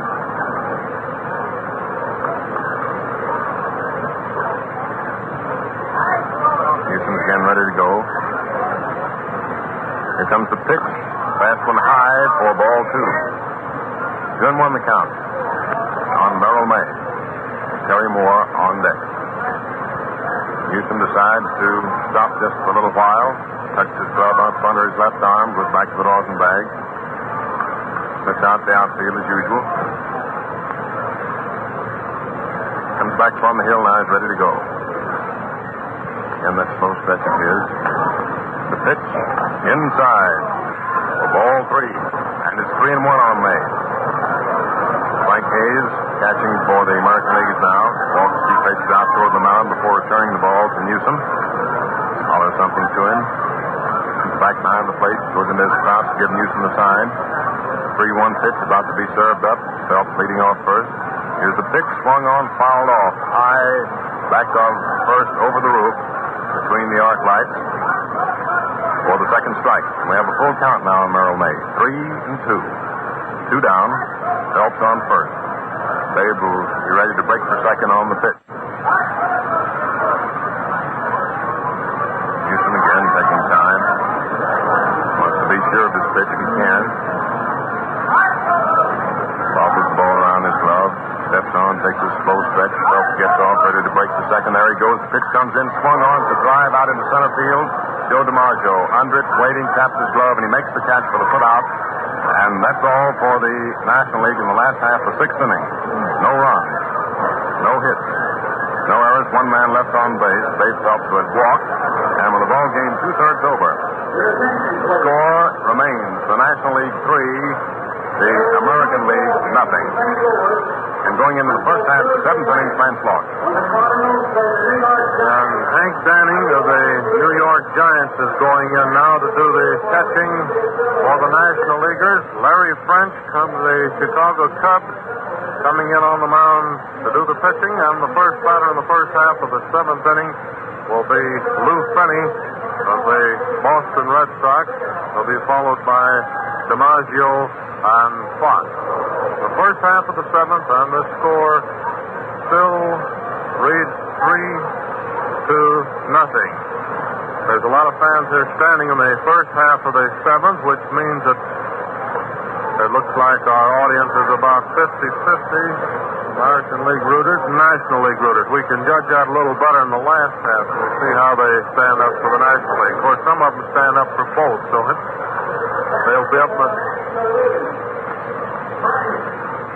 Greenberg, rather, is going to be the first batter here. Greenberg is the first batter for the American League. Be followed by Finney.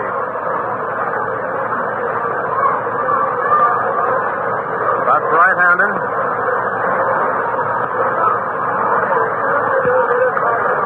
French winding winding up. Here's the first pitch, and it's outside and high for ball one.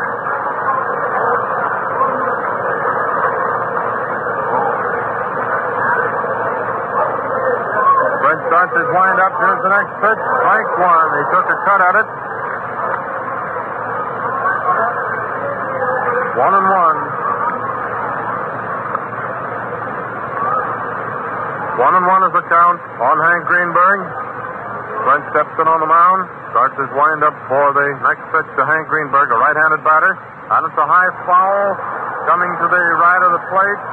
Standing is back after it, under it. He makes the catch for the out. Greenberg fouled out to Danning. That brings up Joe DiMaggio.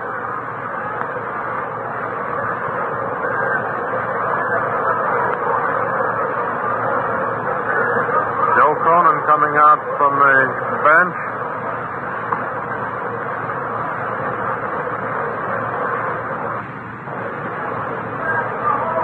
Joe DiMaggio, the batter. Joe Cronin was out to talk to the umpire. For a moment, like there's a little mix up in the lineup. DiMaggio bats right-handed. French is in on the mound. Goes into his wind-up for the initial pitch. Here it is, and it's a high fly going out and back of the mound, deep right back to the baseline, and Eddie Miller takes it for the second out. DiMaggio out on a high fly to Eddie Miller, the National League shortstop. So it's 2 down. That brings up Jimmy Fox, the American Leaguer's first baseman. That's right-handed with 2 down and nobody on the first half of the 7th inning. The National Leaguers leading by a score of 3-0. Fox bats right-handed. Larry French steps in on the mound. He got his signal from Danning. Goes into his wind-up for the first pitch here to Fox. Here it comes. Strike one called. 1 strike on Jimmy Fox. 1 strike. The first half of the 7th inning. Bobby Feller still warming up for the American Leaguers. Down in the right field bullpen. French is winding up. Here's the pitch inside and high, making the count read 1-1 on Fox. 1 ball and 1 strike. 1-1. Lou Kapling on deck in the first half of the 7th inning. French gets his signal into his windup. And here's the next pitch. And there goes the drive going out to deep center. Terry Moore going back. He takes it for the third out, retiring the side. Fox lined out to Terry Moore in deep center. The results there in the first half of the 7th inning show no runs, no hits, no errors, and the score still reads 3-0 as we go into the last half of the 7th inning. What is commonly known as the old lucky stretch inning, and it looks like they're coming up again. So I would say this crowd is about 50-50 National Leaguers and American Leaguers after watching, if the stretch is any criterion. Bobby Feller is coming in to do the pitching for the Yanks. We better say for the American Leaguers, not the Yanks. The American Leaguers there, Newsom pitched 3 innings, allowed 1 hit, walked 1, struck out 1. Didn't allow any runs. Wyatt worked 2 innings, allowed 1 hit, didn't walk any, and struck out 1 man. Bobby Feller of the Cleveland Indians now on the firing line for the American Leaguers. Right-hander. Hemsley doing the catching. Feller and Hemsley. Bobby Feller and Raleigh Hemsley of the Cleveland Indians are now the battery for the American Leaguers. And the first man up for the National Leaguers here in the last half of the 7th inning is Terry Moore, center fielder, the St. Louis Cardinals. This is Terry's 3rd appearance at the plate. He hasn't any hits so far. That's right-handed. Bobby Feller steps in on the mound. Getting a signal now from Raleigh Hemsley for the initial pitch here to Terry Moore. Goes into his wind-up. Here it is. And it's strike 1 call. Moore feinted as if to bunt. Changed his mind, and it was a called strike. 1 strike, Terry Moore batting. The first batter here for the National Leaguers in the last half seventh. Here's the next pitch. Ball inside, low. Going clear on back to the stands. And new ball goes into the game. 1-1. That one was low in the dirt. Ball got away from Hensley. Fellow rubs up that new ball. Steps in on the mound to get his signal from Raleigh Hensley for the next pitch to Terry Moore. The last half of the seventh inning, the National Leaguers still leading by a score of 3-0. He's into his windup for the pitch. Here it comes. Foul tip, strike two. 2 strikes and 1 ball, and he really fogged that one in. 2 strikes, 1 ball is the count. It's the last half of the seventh. The hits are 2 for the American Leaguers and 6 for the National Leaguers so far. The National Leaguers had 4 of those 6 hits in the very first inning when they scored 3 runs. Had 3 runs in before a man was retired. 2 singles and a homer by Max West. Fuller's in on the mound. Goes into his windup for the pitch. Ball 2 outside. Moore was tempted. He came very near swinging. 2-2 is the count. 2 balls and 2 strikes. The first batter for the National Leaguers. The last half of the seventh. Larry French is on deck. He's into his windup. And here's the next pitch. Ball 3 outside and low. 3-2. 3 balls and 2 strikes on Terry Moore.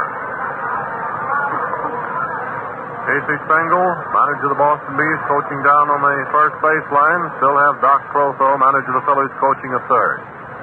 3-2 is the count. This is the one that tells the story. Something should happen this time one way or another. He's into his windup. Here it is. All 4 wide, and Terry Moore gets free transportation. That brings up Larry French of the Chicago Cubs, pitching for the National Leaguers. With Eddie Miller on deck. Larry French, that's right-handed.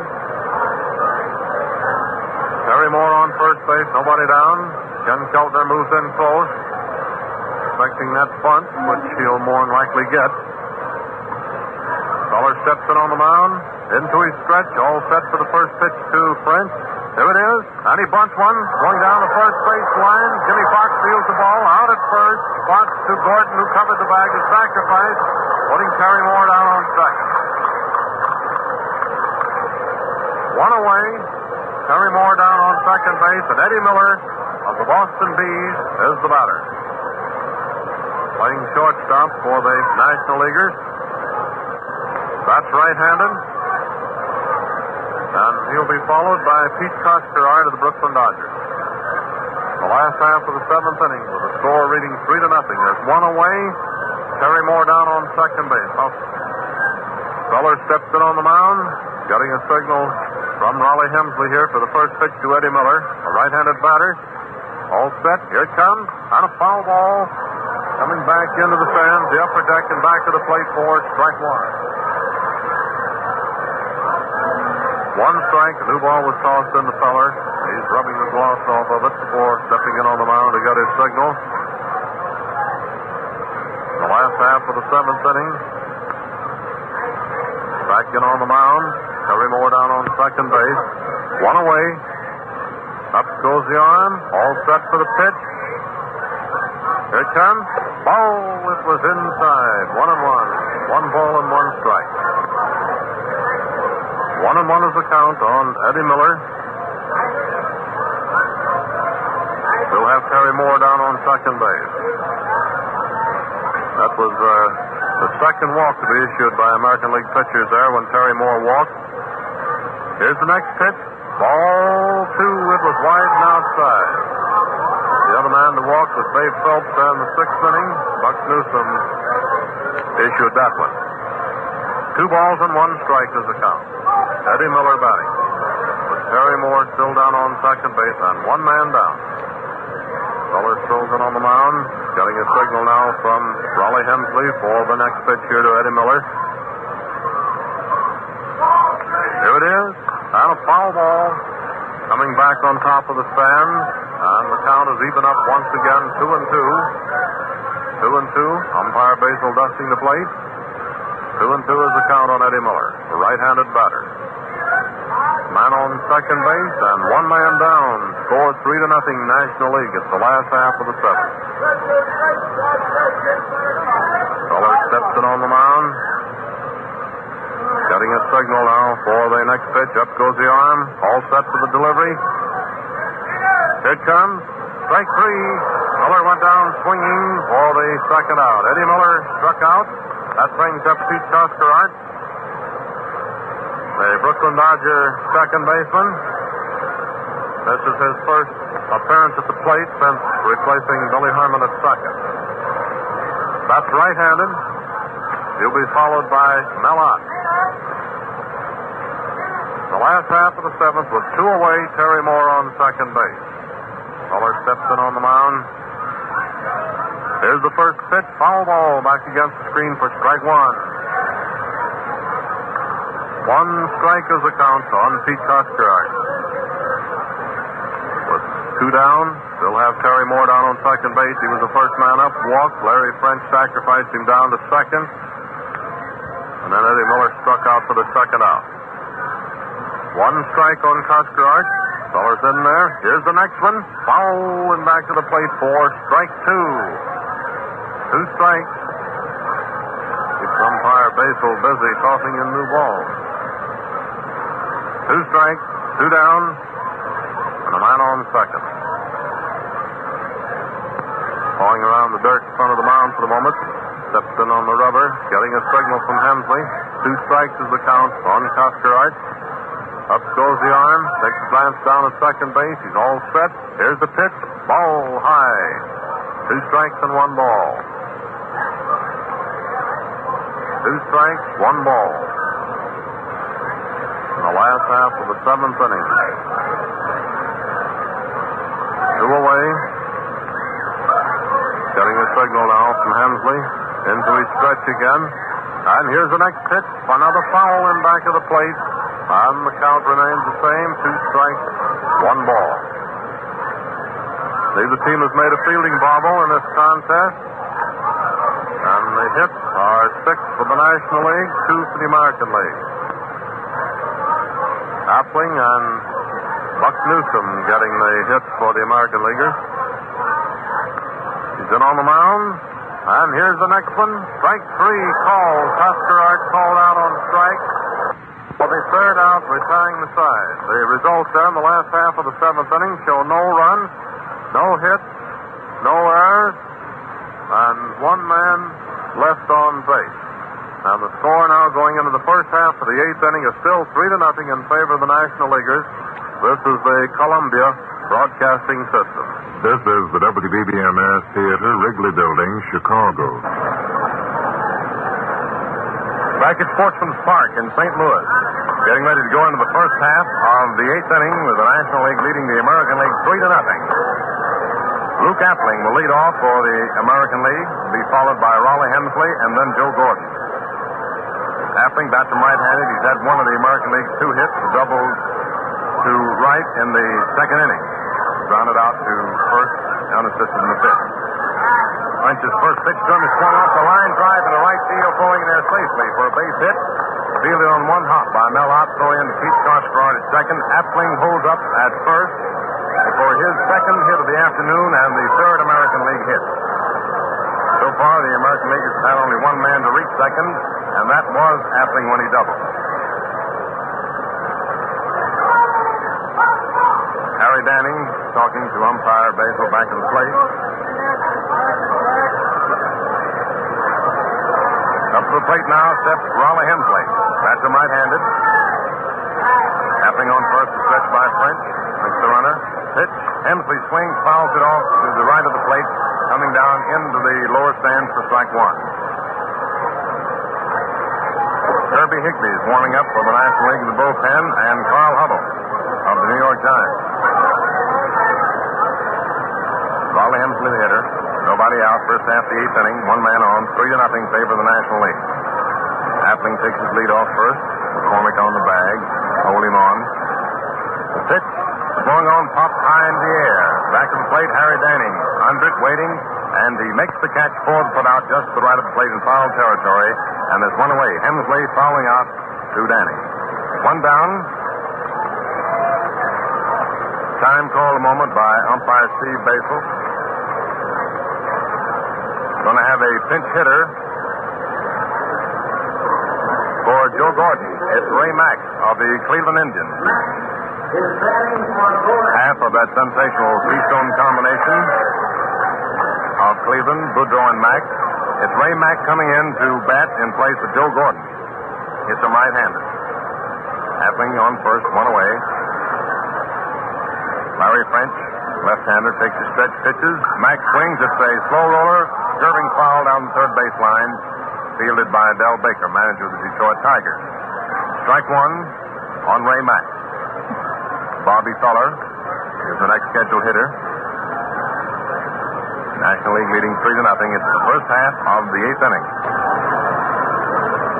French blows on the pitching hand, steps on the hill, looks in. Danning crouches, gives him the sign. Outfield over toward left for Mack. French takes a stretch. Look at Appling, the pitch.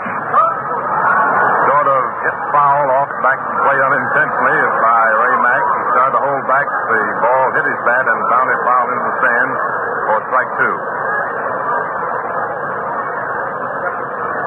Merrill May gets the new ball thrown down the third and hands it over to French, rubbing up the cover, looking into the plate. Mack bent at the knees, crouching over the plate, swings the bat from down on the end of the handle. French is ready to go. Appling moves off first. In comes the pitch, outside and high for ball one. 1-2 the count on Ray Mack. First half of the 8th inning.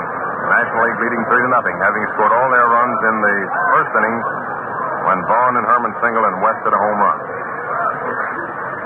French looks in, getting his sign, has his stretch. In comes the pitch, outside for ball two. 2-2. French had Mack in the hole, 2 strikes on him, then could afford to waste off a couple, try and get Mack to go after the pitch he wanted him to. Both wide of the mark, so it's 2-2 on the Cleveland second baseman. In comes the pitch. He foul tipped it into Danning's mitt for strike 3. Throw down to first, but Appling's back safely. Mack strikes out.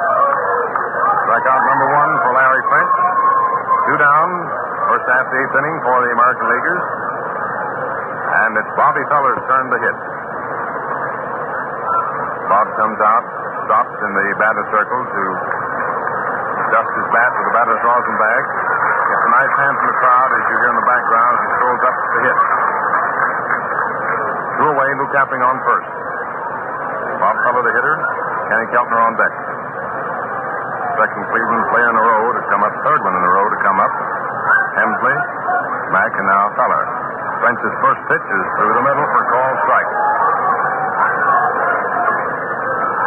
Outfield over toward left for Feller.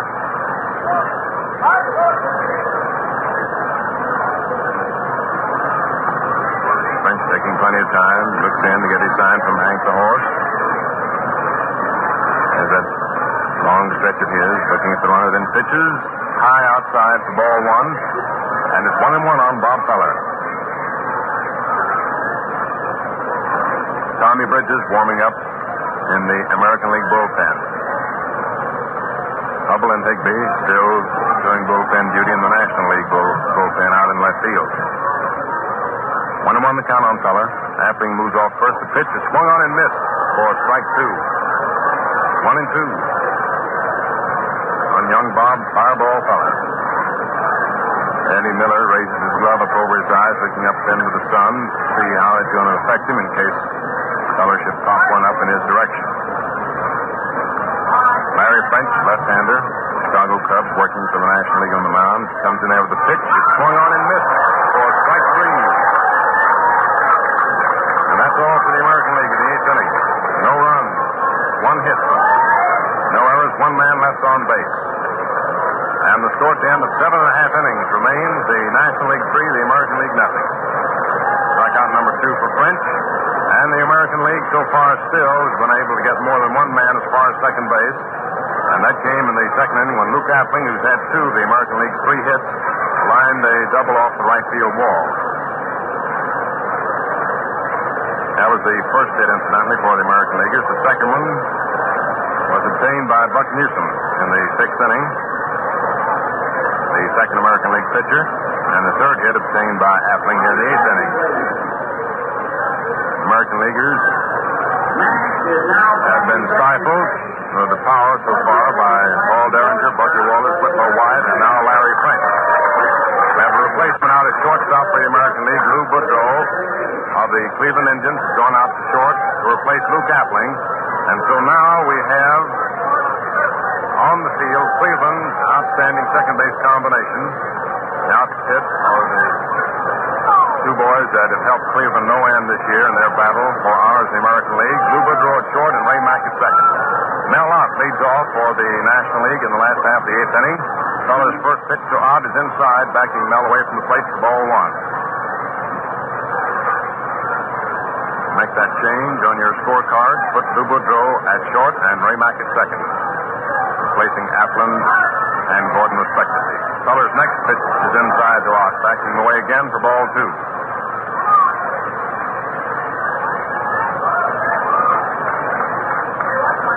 Frank McCormick on deck. Will come Harry Danning. Ott bats him left-handed. Outfield straight away for Ottie. He's been hitting a lot to left center and center. In comes the pitch outside for ball three, and it's 3-0 on Ott. The Giants captain stoops over, pick up a little dirt, has a look at Doc Prothrow coaching at third. For any sign might be passed along his way. 3-0 pitch is high for ball four, and Ott walks. One of Mel's specialties. He received more bases on balls than any other player in the National League since he's been in the national pastime in the Big Top. Buck Newsom, or rather Buck McCormick. Frank McCormick, first baseman of the Cincinnati Reds, the hitter, bats him right-handed. Nobody out. Mel out on first. Outfield shifts over toward left. Time call for a moment. McCormick steps right out of the batter's box. And as quickly as we said that, he's right back in. Feller gets his sign from Hemsley, takes the stretch. You look at Ott leading off first. Pitches through the middle for called strike. Belt high. Hank Greenberg out in deep left, looking up into the sun to see how it's going to affect his eyes. In case one's hit out his way. Joe DiMaggio's in center. Lou Finney in right. Ott moves off first. Feller takes his stretch pitches.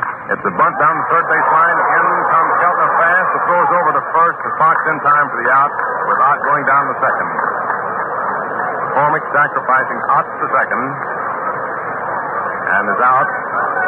Keltner Fox. One down. Ott now in scoring position. Up to the plate comes Ott's fellow teammate, Harry Danning. Currently the batting leader of the National League. Been playing a sensational game all season. Stamps himself as one of the finest backstops in the Major League. Hits him right-handed.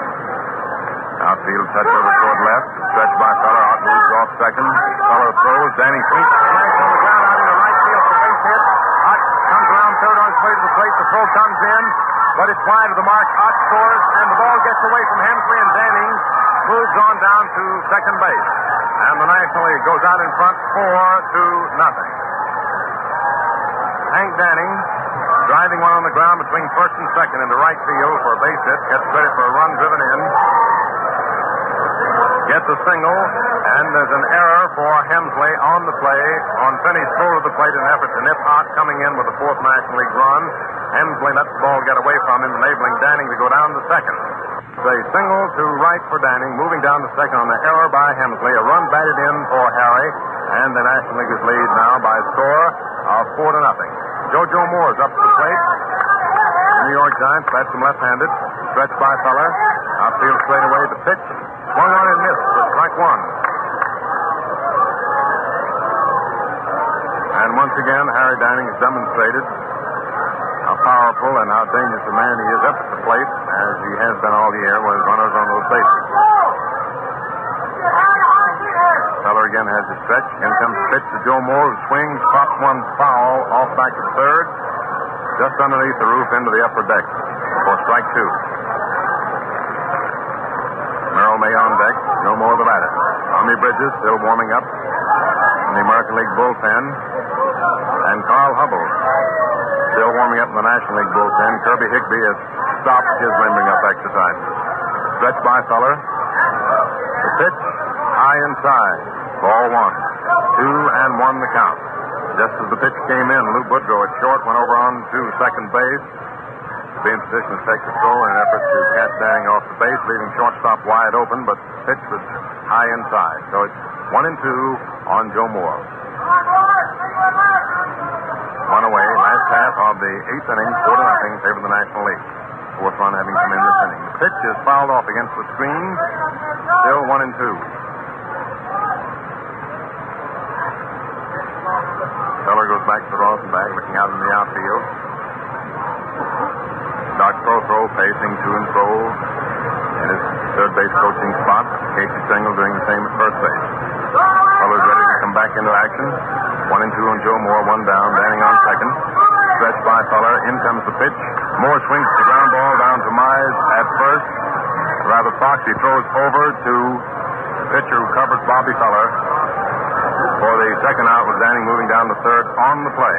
Joe Moore grounding out. Fox to Feller who covered the bag. Danning went to third on the play, so we have two down. And the batter, Merrill May, Philadelphia Phillies third baseman, bats him right-handed. Feller comes out in front of the mound. He digs that little hole, which is characteristic of his pitching. Those of you who've ever watched him pitch have seen him do that countless times. Takes a full wind-up. First pitch to May. Inside, all backing May away from the plate. It breezed his shirt, says umpire Steve Basel, and Merrill May is put on first base, having been hit by a pitch ball. He ducked away from it, just breezed his shirt. And now the National Leaguers have two men on. Merrill May on first, Harry Danning on third, and Terry Moore of the St. Louis Cardinals. Always a favorite here, naturally, at Sportsman's Park, because he is the St. Louis Cardinal, one of the hometown boys. Always gets a nice hand as he comes to the hit. Danning on third, May on first, two outs. Last half of the eighth inning, 4-0 in favor of the National League. Terry Moore bats him right-handed. The first pitch he ducks away from for ball one. Dropped right to the ground, sat down hard.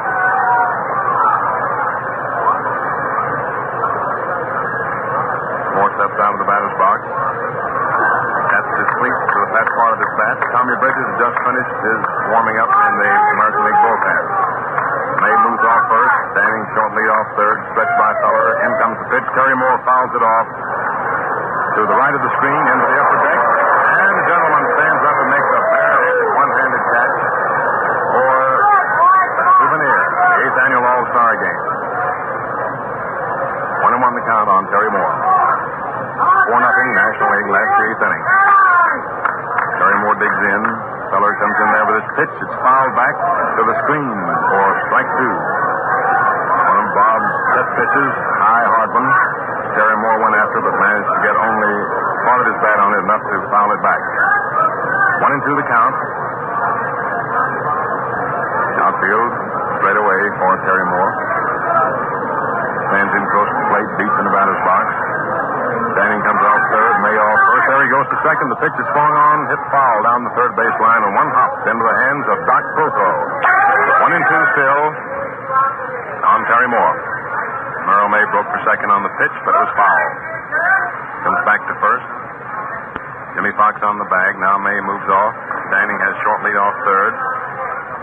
Bob Feller takes the stretch. Here's the pitch. He swings and he misses as Terry Moore for strike three. That's the third strikeout registered by Feller since he went in the 7th inning and the 2 innings in which he's pitched. That's all for the National League at the end of the 8th inning. 1 run, 1 hit, no error, 1 error, Raleigh Hemsley's error, and 2 men left on base. That was the first error of the ball game, by the way, when Hemsley let Finney's throw at the plate got away from him. So the score at the end of 8 innings is now the National League 4, the American League nothing.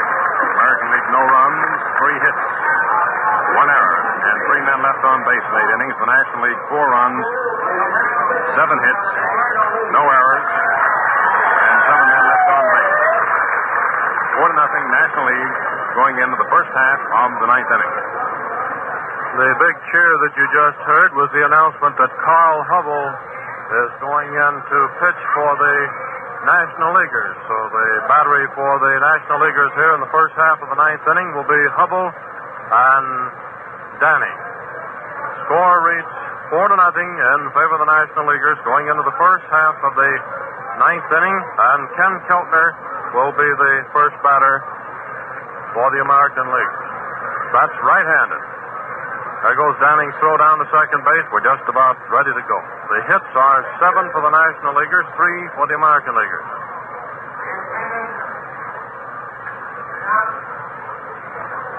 Keltner batting. 31,488 as announced as the attendance. Hubble steps in on the mound, getting a signal from Danning for the first pitch here to Ken Keltner, the Cleveland Indians. That's right-handed. Here's the pitch, and it's ball one low. First half of the ninth. 1 ball is the count on Keltner. Hubble's into his wind-up. Here's the next one. Strike. He swung at it 1-1. 1 ball and 1 strike on Ken Keltner.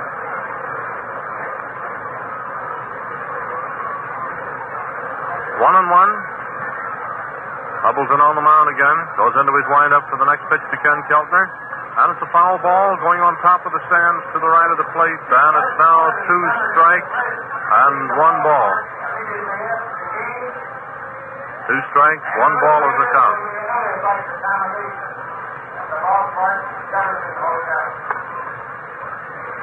Two strikes and 1 ball. Still on the mound getting set. Here's the pitch. Low, ball 2. 2-2. 2 balls and 2 strikes.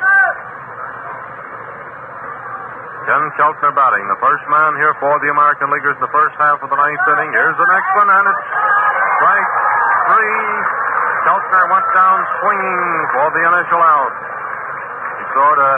He tried to stop his swing on that one, but it was too late. Finney is up. Lou Finney of the Boston Red Sox playing right field for the American Leaguers. Bats left-handed. Hubble steps in there to get his signal from Danning. Higbee warming up for the National Leaguers down the bullpen, a right-hander. Here's the first pitch. Outside and low, ball 1 on Finney. Hank Greenberg on deck. First half of the ninth inning, the score 4-0 in favor of the National Leaguers. 3 runs in the first inning and 1 in the 8th. Hubble steps in on the mound, winding up for the pitch. Ball 2, low. 2 balls and no strikes. 2 balls, no strikes with Lou Finney batting. Gets his signal. Hubble starts his wind-up again. Here's the next one. Ball 3 inside, 3-0. 3 balls and no strike. 3 balls and no strike with Lou Finney batting. 1 man down. Ken Keltner, the first man up, went down by the strikeout route. Hubble starts his wind-up. Here's the pitch.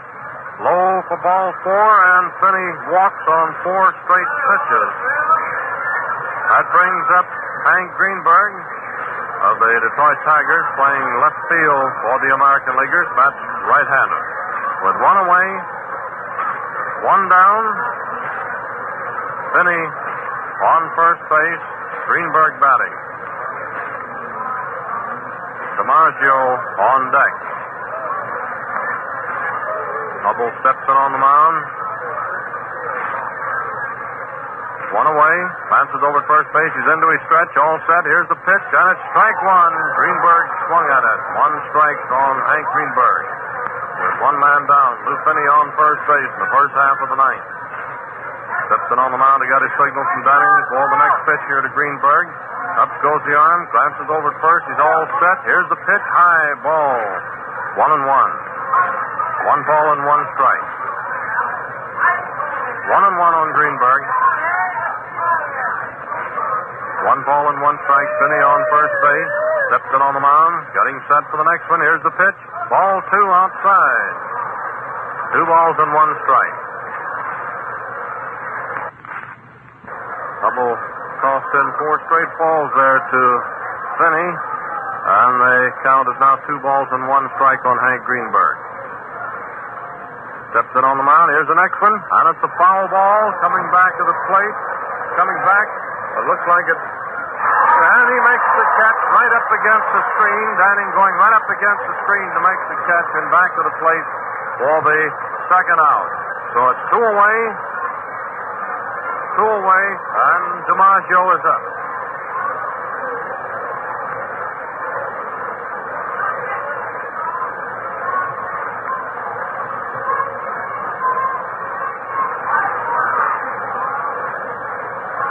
Joe DiMaggio, the batter.